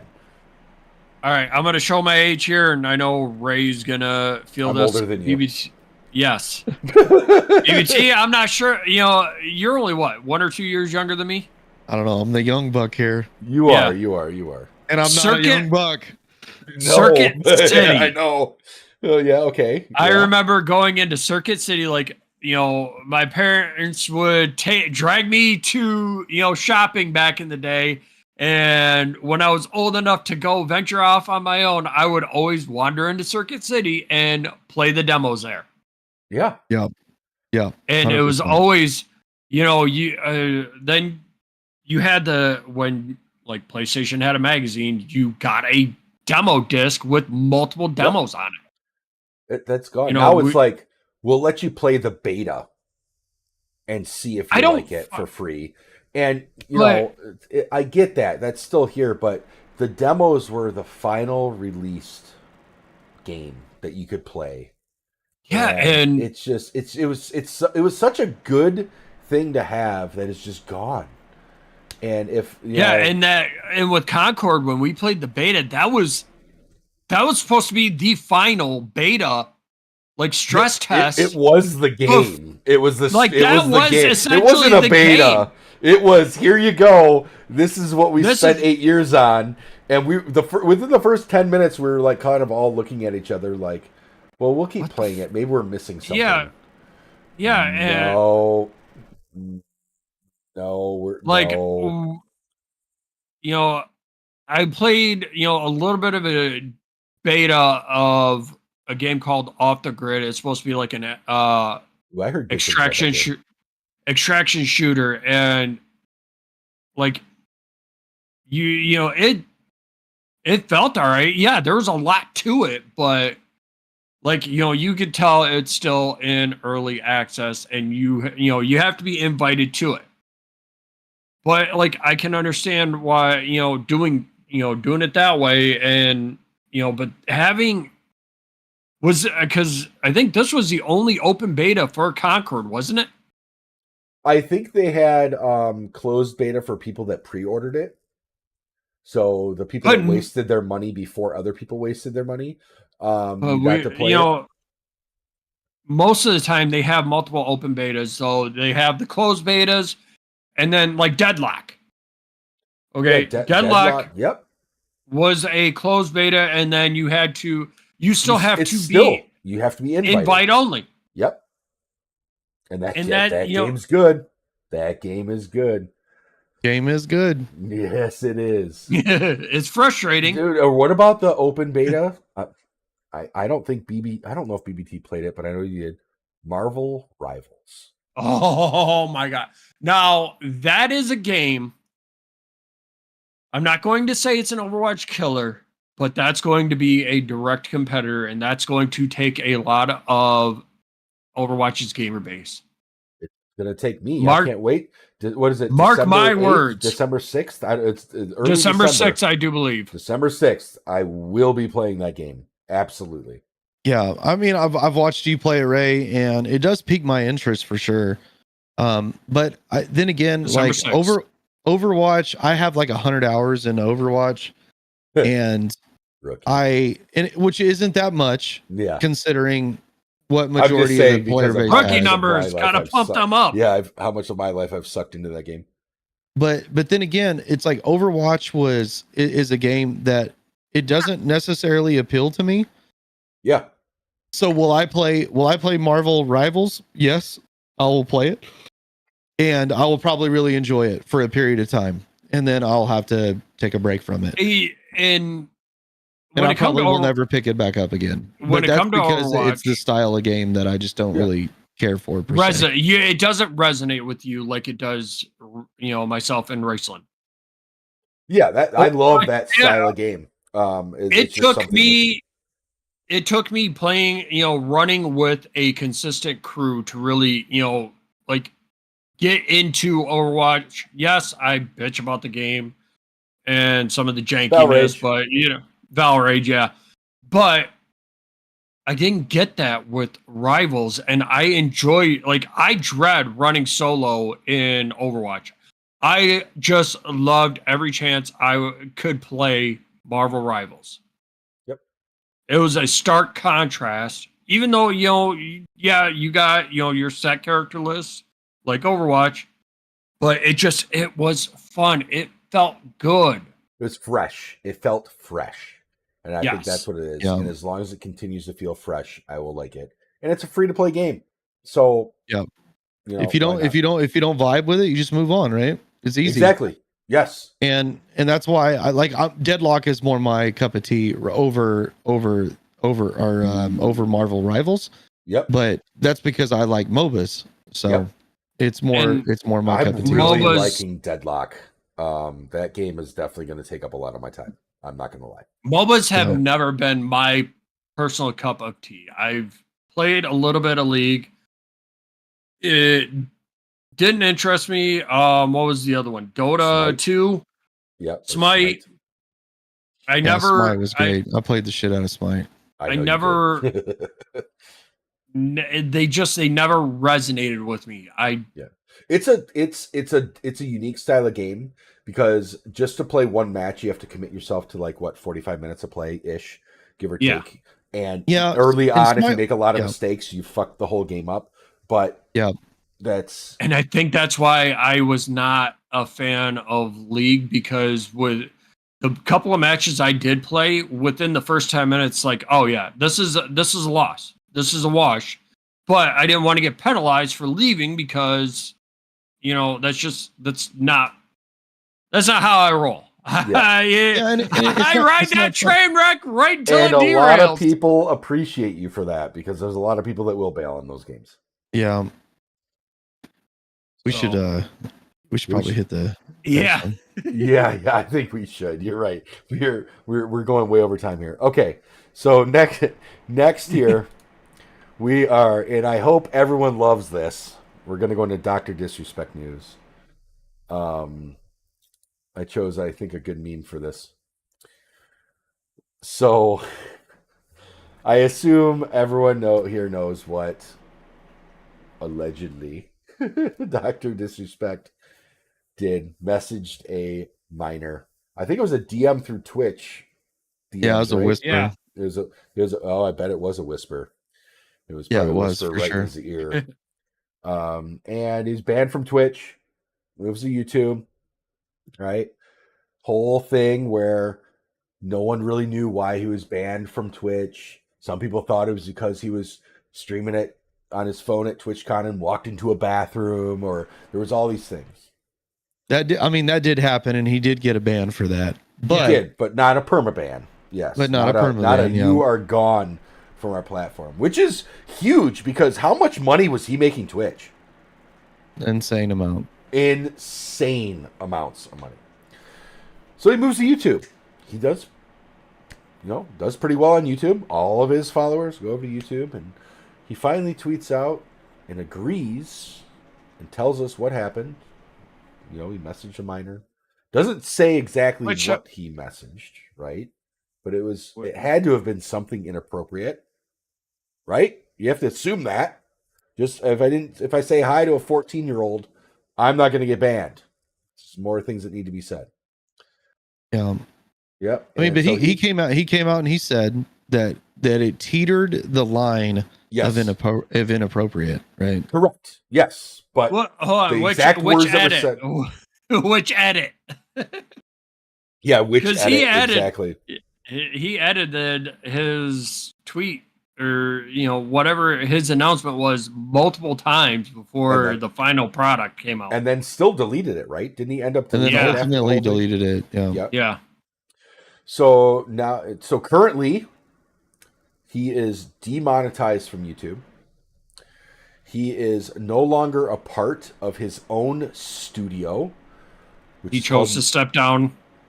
Yeah, we'll go with that. He's Midnight yeah, Society. we'll go with that. We'll go with that. There's some nuance to that too, because he still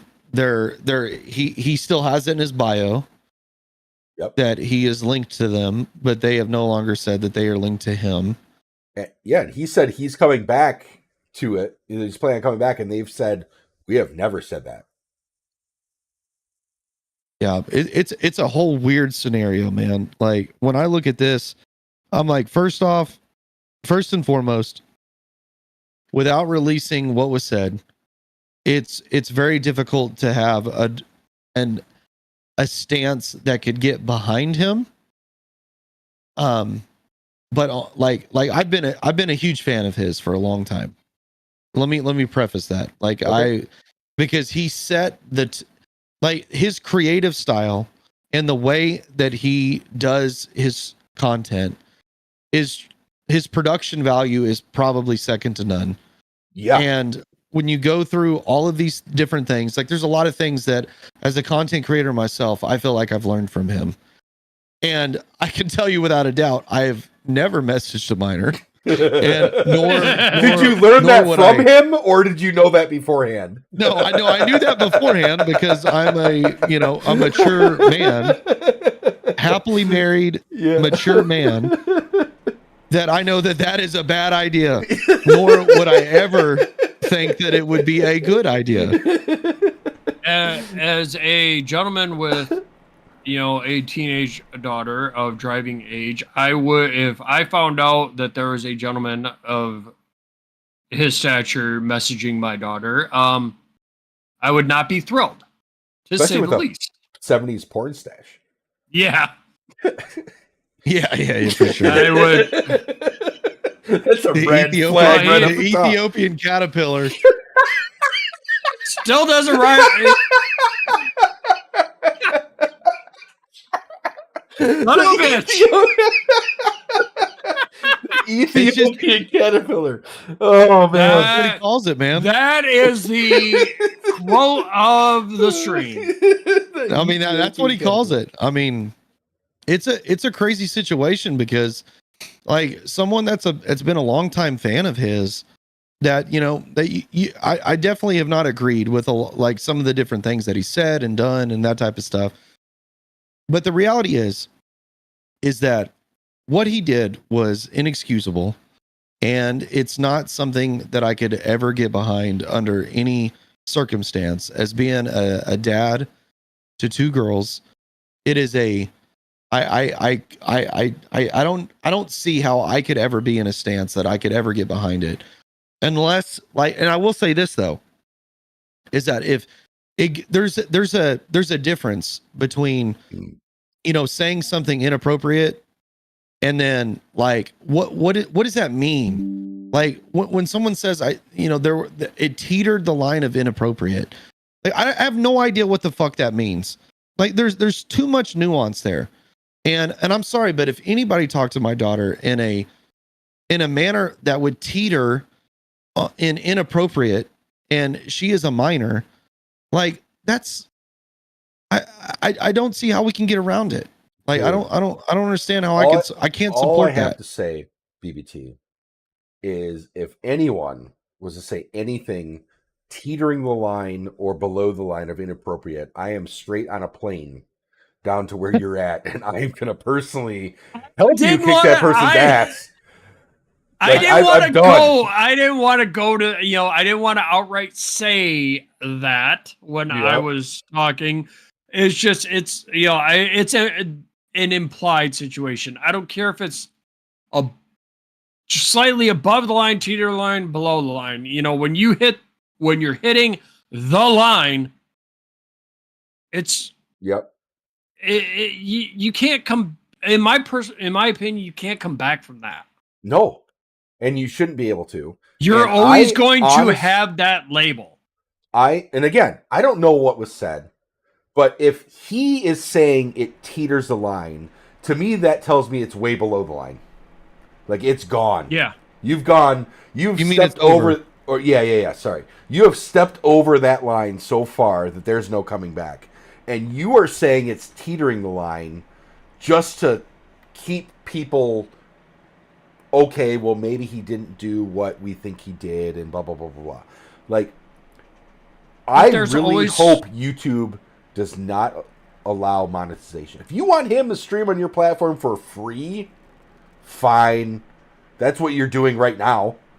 You know, it's not hurting anybody. You get all these people watching him, blah, blah, blah. You're probably still making money somehow. I don't know how, but Ads.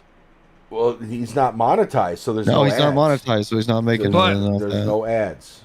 There's But no don't they ads. still play? But don't they still? Couldn't they still play ads? They even probably though play he- ads, but they're not paying him for those ads. Exactly. I don't- That's- I don't know. Like, I'm not monetized for ads on YouTube, and anything that I watch on my channel, like if I want to watch it, ads never show up, whether I'm on my account or something else. I don't think ads even show up on your channel until you are monetized. So unless they demonetized him but kept the ads because he's in that, he's But hit that it's also status. how does that work when it comes to live streams?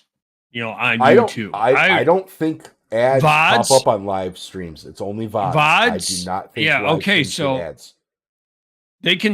they're still gonna play, like, even if you're not monetized, they can still play ads. The channel just doesn't get paid for them. Dude, I guarantee you, if you watch my VODs, you're not going to get any ads.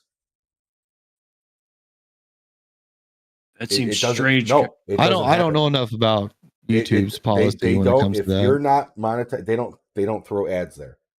They do not. Yeah. Unless I mean, it someone makes knows sense. differently. I have never. I watch a lot of YouTube of people that are not monetized. A lot of it is BBT. He puts a lot of stuff. No ads ever pop up for your stuff, and I don't have YouTube There you Premium, go. so it's not blocking. I was gonna it. say It's not blocking it. I don't have I've had YouTube YouTube. Premium, so I've had and I watch a YouTube lot of Premium other for 10 streamers years. or content creators that have stuff on YouTube that are not monetized, and I have never yet seen an ad. So I don't believe, unless because he was demonetized, maybe they are keeping the ads, so they are making the money and he's not. And if that's the case, more power to him. Yeah, But I let really 'em- don't. I hope I- they do not monetize him again. I mean, and this is where it gets tricky for me. Like, I don't know how I could support him. But on the flip side, it's like, okay, so even though I'm not in his shoes, and nor would I ever be in his shoes to be in the predicament that he's in, because I feel like I'm a mature man that would Yeah. never go that. down that path. I believe That all three of would- us are. Yeah, right. And I'm pretty sure And we're this all in isn't- that category. This isn't let's be honest. This is not the first major controversy that he has been in. He has But always been a controversial figure, but I can remember before. I think this was before he really made it big. He was at a party. He was not Dr. Disrespect. He was, himself, Guy Beam, or whatever his last name is, and he was all over someone that was not his wife. There's Yeah, video footage of yeah, that. no, I mean, but he's came out and he said, I mean, he came out and he said that, hey, I cheated on my wife. I've done some of these, horrific things that have put my wife and my marriage in jeopardy, and those types of different things. Like, he's came out and he said that. Like, I don't think these are two completely different separations. Like, Oh, absolutely. the difference between Right. having this, Having an this affair or dealing with a minor are in completely different categories. Yeah, oh, they, that's like- no, that's they like in are. his- I'm just, my whole thing was, it's still, it to me, he's just, the controversies have just gotten worse over the years. It's getting worse. Yep. Yeah. So what's the next one that's going to happen with this guy? I think he's got a pretty big stop sign in front of his face right now. I think he's trying to like not make things worse. He's probably going to act like an angel in his at this point in hopes that he can recover from this as he should. But again, it's like, okay, if this happens, how long until something else slips? Because when you're that type of person, in my opinion, you're that type of person. Yeah. Yep. And at the end of the day, like, you know, because I've been a longtime fan, and then hearing all of this and seeing all this, like, I'll never support him again. But you know, whatever. Like, whatever YouTube decides. It's their platform. They get to figure out what. There's definitely this weird dynamic too, that when he came out and he said his comeback stream that he addressed everything, that was like a 20-minute essentially a monologue of him essentially not fully defending himself, because he didn't defend himself. He said he made a mistake and that this was not okay. But he also said, like, he ran it back with all of these information that he gave that made it less bad. But it's just, I just don't see how it is something like, if you're I mean, at the time that it happened, I think he was probably in his late 30s or mid 30s, low 30s. Like, at that point, you should be mature enough to make the right decision by not doing any of the things that he did. Yep. And that's why you see, you know, his closest friends like Nick Merckx and you know, and Z Laner even coming out with a bunch of different Tim the Tap Man, like, hey, I can't get on board with this. I can't, like, we're done, you know, type of thing. You know, but like, the entire truth is crazy, because if there was just the messages that people could see, then they could make the determination on whether or not there was the true crossing of the line, and that there was something that was completely inappropriate, and then let it be done. And then if you want to support him, continue to support him, and if you don't, then that's fine too. But the truth is always somewhere in the middle. That's right. That's right. You know, and he continued to say on and on and on again that there was no legal action taken. There was no, you know, that the person that was the minor was the age of consent. You know, he continued to bring that conversation to light, that was a thing. Now, but at the end of the day, it's like, even if with the age of consent, like, everyone has their own determination of kind of what that means and what that is. Yep. And I can tell you without a shadow of a doubt that if I was in his shoes, he could do whatever he wants with people that are of age, and he chose to have these interactions with someone that was under 18. Yep. So all right, enough with Dr. Disrespect. We kind of had to go over that. That's big news. All right, so we're gonna do the last segment before our freestyle, and we're going way over. Our plans is to have this as an hour in the future, guys. That's my bad for having so much content in here, but we'll trim it down for next time. So we're gonna go over real quick. Games coming to Game Pass. All right, so just gonna kind of go over the game, the date, and the systems that it'll be on, just so you guys will have that, because I know a lot of people subscribe to Game Pass or Game Pass Ultimate if they play on PC and console. So October 2nd, I know that was a few days ago, but October 2nd it was a big release date for Xbox Game Pass. There's MLB The Show 24, console only. Open Roads, console only. Sifu or Saifu, I don't know exactly how it's pronounced. Sifu, thank you. Sifu, that's on the cloud, console, and PC. October 2nd, Mad Streets, and that is on cloud, console, and PC as well. Inscription, October 10th, cloud, console, and PC. And I thought this was an odd one. Call of Duty Black Ops 6, October 25th, and that is on launch day for cloud, console, and PC. I figured they'd probably want to get some extra money for that game, as big as Call of Duty is, but they are going to be giving that, I don't want to say free, because it's technically not free, but included in your package. You guys have any comments on any of those? I know Val was talking about Sifu. Sorry, I already forgot what you said. How it Sifu? Sifu. Yes, seafood. Think Seafood, seafood. eat it. Yeah, exactly. Sifu, it interested me. It's a roguelike game where you play as a character that every time you die, you just progressively get older. You maintain all your abilities until you hit a certain age, and then you die and have to restart. All right. Open Roads looks like a kind of narrative, interactive game. Mad Streets looks like a weird Streets of Rage type game. I used to love Streets of Rage on the Genesis. Inscription Oh my God. is a card-based game that is very creepy, and I own it. I just have not gotten a chance to play it, but it's a very the main story is you're playing against someone that is trying to when you lose they take your life type deal. Okay. If it's not as in-depth as Magic, I don't want anything to do with the card. No. It's I know BBT agrees with me on that one.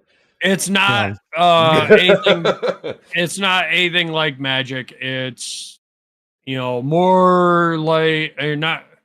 I don't want to say more like Hearthstone, but it's more. You place a card and then it's just you attack type deal. I think. Yeah, I've seen some other people play Inscription. It looks good. Yeah, it's a cool, unique take on a card based game. Yeah. Okay. And I'll be honest with you. There's been so many games that I probably would have never played, that have been pleasantly surprising, that have been on Game Pass, and a couple of those have been if you're into the old school Final Fantasy style JRPGs, Sea of Stars was incredible. That game was amazing. They did such a great job with that game, and that game was amazing. A game that I'm coming up on finishing my playthrough of Flintlock, the Siege of Dawn. That game is so much fun to play. It's like a cross between Bloodborne, Assassin's Creed, and I would probably say Prince of Persia. And it's by A44 Studios. And they've got another game, Ashes of something. I don't remember what it's called, but some of these games are truly amazing that if they weren't on Game Pass, I probably would have never given them a shot. Yeah. There was another game that I really enjoyed. It was called Metal Slinger. That game was so much fun. It's kind of like a Doom style of a game, but it's a rhythm-based shooter. Oh, and it's all I watched you play that a couple times. It's all heavy metal and about the timing of shooting with the music. Yes. It's got to go with the music, and it's a great style, and I had truly a ton of fun playing it. And then after I beat it, it was the replay value was more along the lines of trying to increase your score and to get a better outcome, you get these stars and stuff. Yep. But there's so many great games that's on Game Pass, and I really enjoy the service as a whole. Yeah, Game Pass is great. I mean, it gets you to look at games that you normally wouldn't buy. It gives you some, AAA day one releases to play. It's a great value for what you get into it. And I even also pay the EA, what do they call it? The EA Game Pass or EA Play, It's like Yeah. 100 to 120 bucks a year or whatever. I think they just increased it to 120 a year, and you get all the EA games included as well. So I really like that. So there's a lot Yeah, I of was- good subscription services out there to play a lot of games. Now, when it comes to Game Pass, like on my end, where I've got like both my kids have Xboxes. I've got, my youngest daughter took over my Xbox. My son bought his own. And So you I've subscribe got- to Ultimate. yes, and we have, Game Pass across everything. Now, what the thing that I liked about Game Pass is, coming across some of the side scrollers. Like my favorite, Yeah. one of my favorite games is Bloodstained, Ritual of the Night. Now, I played the hell out of that game, and I probably would. I don't think I would have pulled the trigger, even though it interested me, until I played it on Game Pass. It's games like that, where you can just jump in, like, oh, what's this about? Oh, this is a fun game. I actually enjoy it, and having Game Pass and being able to have all that functionality with the service, it's almost a no-brainer, in my opinion, for me to have. All right, so we will. I think we'll close down episode. We'll talk with chat here just a little bit afterwards. But I want to thank everybody that watched us live. Thank everyone that watched us on the podcast that is posted wherever we're going to have it. Anywhere that you subscribe. I hope you subscribe, do all the fun things so you can see our next episode. We do plan on doing these once a month.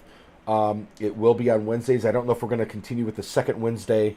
There were some things that gave us a hold up. We were planning on the first Wednesday of the month, but that obviously didn't happen. So we'll talk off stream here and see when we're doing the next one. But keep an eye out. Please subscribe, and anything you can so you can get alerted when we either go live or the next podcast is live. If you are on YouTube, don't forget to hit that notification button to let you know when we do go live next. Exactly. All right, boys. We did it. We did it. It only took double the time we planned. Yeah, It but took double the time we planned. when we all went off on tangents. Let's We be did, honest we did, here. And, in my planning, That's right. and all of our planning, it might not have. We might not have thought of how much. We all talk a lot, and we'll make put good less points, stuff for the. Yeah, we do, and with the points go into other tangents, and it happens. So we'll plan a little less content for next time because. Yeah. I absolutely get it, and thank you. Aaron Leather, Perplexed Entity, Whiskey, Perplexed, yeah, Hall. Whiskey. You guys all you were here for the long haul. Yeah, that's right. We appreciate it, guys. We really do. Yeah, you were here for the long haul. Is there anything that you guys, want to comment on that you haven't already, or would prefer us to go over in our next episode? Can't wait to guest star. Oh, we love you, Perplexed. If we have a pooping theme, we'll have you on. Yes. The art of pooping. I don't know Style. if BBT is aware of the ongoing joke with Perplexed. Oh, good lord. Didn't mention Metal Gear Solid Snake Eater. You're right. We didn't. I didn't play a lot of Metal Gear Solid because I didn't have. I only played the only PlayStation I had was PS2. The only Metal Gear game that I played, Rising, which was the one that was solely based on Raiden and Metal Gear Solid, the first one for the PlayStation. That one, Hideo Kojima is he's an odd one, but he knows how to make a game. PBT, how long have you been waiting to take a bite of that? My wife brought these cookies in. Were you staring at that the entire podcast? No, no, she brought those in hot off the press. He was longingly And staring I'm at like, them. oh my god, we gotta wrap this shit up so I can eat this goddamn cookie. She brought a plate of cookies in here. Oh my god. Oh man, that is awesome. Oh, that's awesome. Dude, I had a blast with you guys tonight. Oh my That god, was a this good was time. great. I'm excited to continue this. This was great. It was fantastic, and we peaked at I think 11 or 12 viewers. Yeah, I know a couple. A couple of us are watching it too, so we can see the chat. But I think that's pretty freaking good for Yeah, our we first, take that. Yeah, it's saying we had 32 views total, so we had 32 different people Nice. pop in today. So that's an absolute win, in my opinion. Yeah, no, I completely agree. And like I was reading the chat basically the whole time, and people, it seemed like there was a lot of great questions that were being brought up in different segments. We might need to do a little brainstorming and figure out how we integrate some of this in. Yeah, so because yes, I agree. I fully agree. Especially when each one of these like topics that we were in, it seemed like people were really interactive. Yeah. And I like Aaron was talking about the PS5 in Japan and all the different aspects. I mean, basically every segment that we were in, there were people talking about each one of the things that we were addressing. So I think we're on the right topics. And our Like, segments were longer than I expected. So some of those people, yes, they were longer than expected. So I think we do have to. We're probably going to have to do something along the lines of say, hey, Aaron Leather is asking this question, and then we can go over it. We just have to, because we're going to put this as an audio only podcast on other channels. We're going to have to read the question out so they can hear what was asked. Well, even if we are able to put the podcast onto Spotify as a video and audio podcast, you're still not going to be able to read the chat. Correct. Yes. The So only people that can read the chat regardless, are the ones that watch us live, which is what we prefer. So thank you guys. Thank you very much. Yeah. Very successful first episode, in my opinion. Agreed. And it was only 2 hours and 10 minutes. That's crazy, bro. I know. I don't feel like it took that long. That time went by fast. It did go by super fast. Like, I think we had so many topics that we've all had a lot of time to think about. Yep. And we've also been planning. Thanks for you too, Aaron. We've also been planning this for like Ray and I have been trying to plan this for a while now, and then when and we'll let you guys know right now. So BBT, I don't want to say BBT was an afterthought, but the other, I'm not going to say who it was. I'm not going to say who it was. We initially had it planned to be with someone else, and that other person had to drop out. What about 2 weeks ago, BBT? You'd say? Yeah, roughly. Yeah. About 2 weeks ago. A month ago. And I called Val. I talked to Val, and both of us immediately thought of BBT 100%. And like there was no second thought, no afterthought. It was, we need to get him. Yes. Yep. And I sent BBT a message. I'm like, got a minute? Sure. And he was all about it. So I'm like, all right, here we go. Time to catch you up. And I think, and wait, hold on. And the person that dropped out was the person that was supposed to do the scene and all of the videos and the pictures and everything that you are seeing here today was done within the last 2 weeks, because that was supposed to be done by this other person and was not. And we're not, we are not bashing this other person. No. So don't take it. Do not take it as we are putting them down. They had other priorities, like life priorities, and And we have let them know that if we ever do guests, they are 100% welcome on here. Matter of fact, I they feel will that be eventually we can probably do guests. We can figure it out, but for the first few episodes, for sure, it's going to be the three of us until we can figure out how to work in a guest.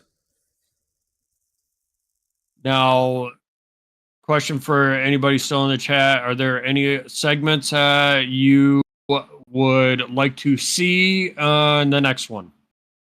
Absolutely. We're going to continue to do the Smash or Pass. It doesn't have to be. Are we going to do new games or all games? Well, I think it's going to be game. I think the Smash or Pass should be a game that is coming out that month that we do the podcast. I just feel that is agreed. Yeah, and I can't even remember when Veilguard comes out, but it's sometime later this month. So it does come out this month. It was a real quick thought on my part. I just Googled what games are coming out this month.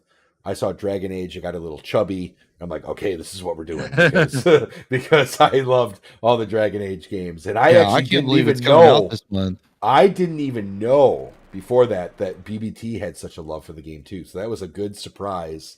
I love the Dragon Age series. It's been a game that I've thoroughly enjoyed and spent a lot of time playing it. It's one of those games that I was like, I need to 100% complete this, and I enjoyed every second that I played it. Yeah, they're fantastic. They are fantastic. I have very high hopes for that game, and I don't expect it to fail. Oh, that's a good idea, Aaron. The Smash or Pass. If we had a bunch of and honestly, as we approach the holiday season, there's going to be a litany of games that are going to fly through that are going to be coming out like right before Christmas and that type of thing. So when that's probably a really good idea for when we get into December, like all the games that are going to be coming out Yep. And we'll probably even get into, once we get into more episodes, like themes. Like I'm sure we could have done a scary game theme for Smash or Pass this month. But time wise, we just didn't have the time to get that together. But yeah, maybe for December we can get a holiday Smash or Pass down where we could have that the main segment of the podcast where we hit like 3 or 4 games for Smash or Pass and go with that. I'd be 100% down with that. Yeah, I'd be okay with that as well. Also, what did you guys, both you, Aaron and Perplex were here the whole time. Did the video, the sound, all that for those come through really well? Were you able to see it well enough to know what we were talking about? And being able to see it well enough to understand and get a feel for it?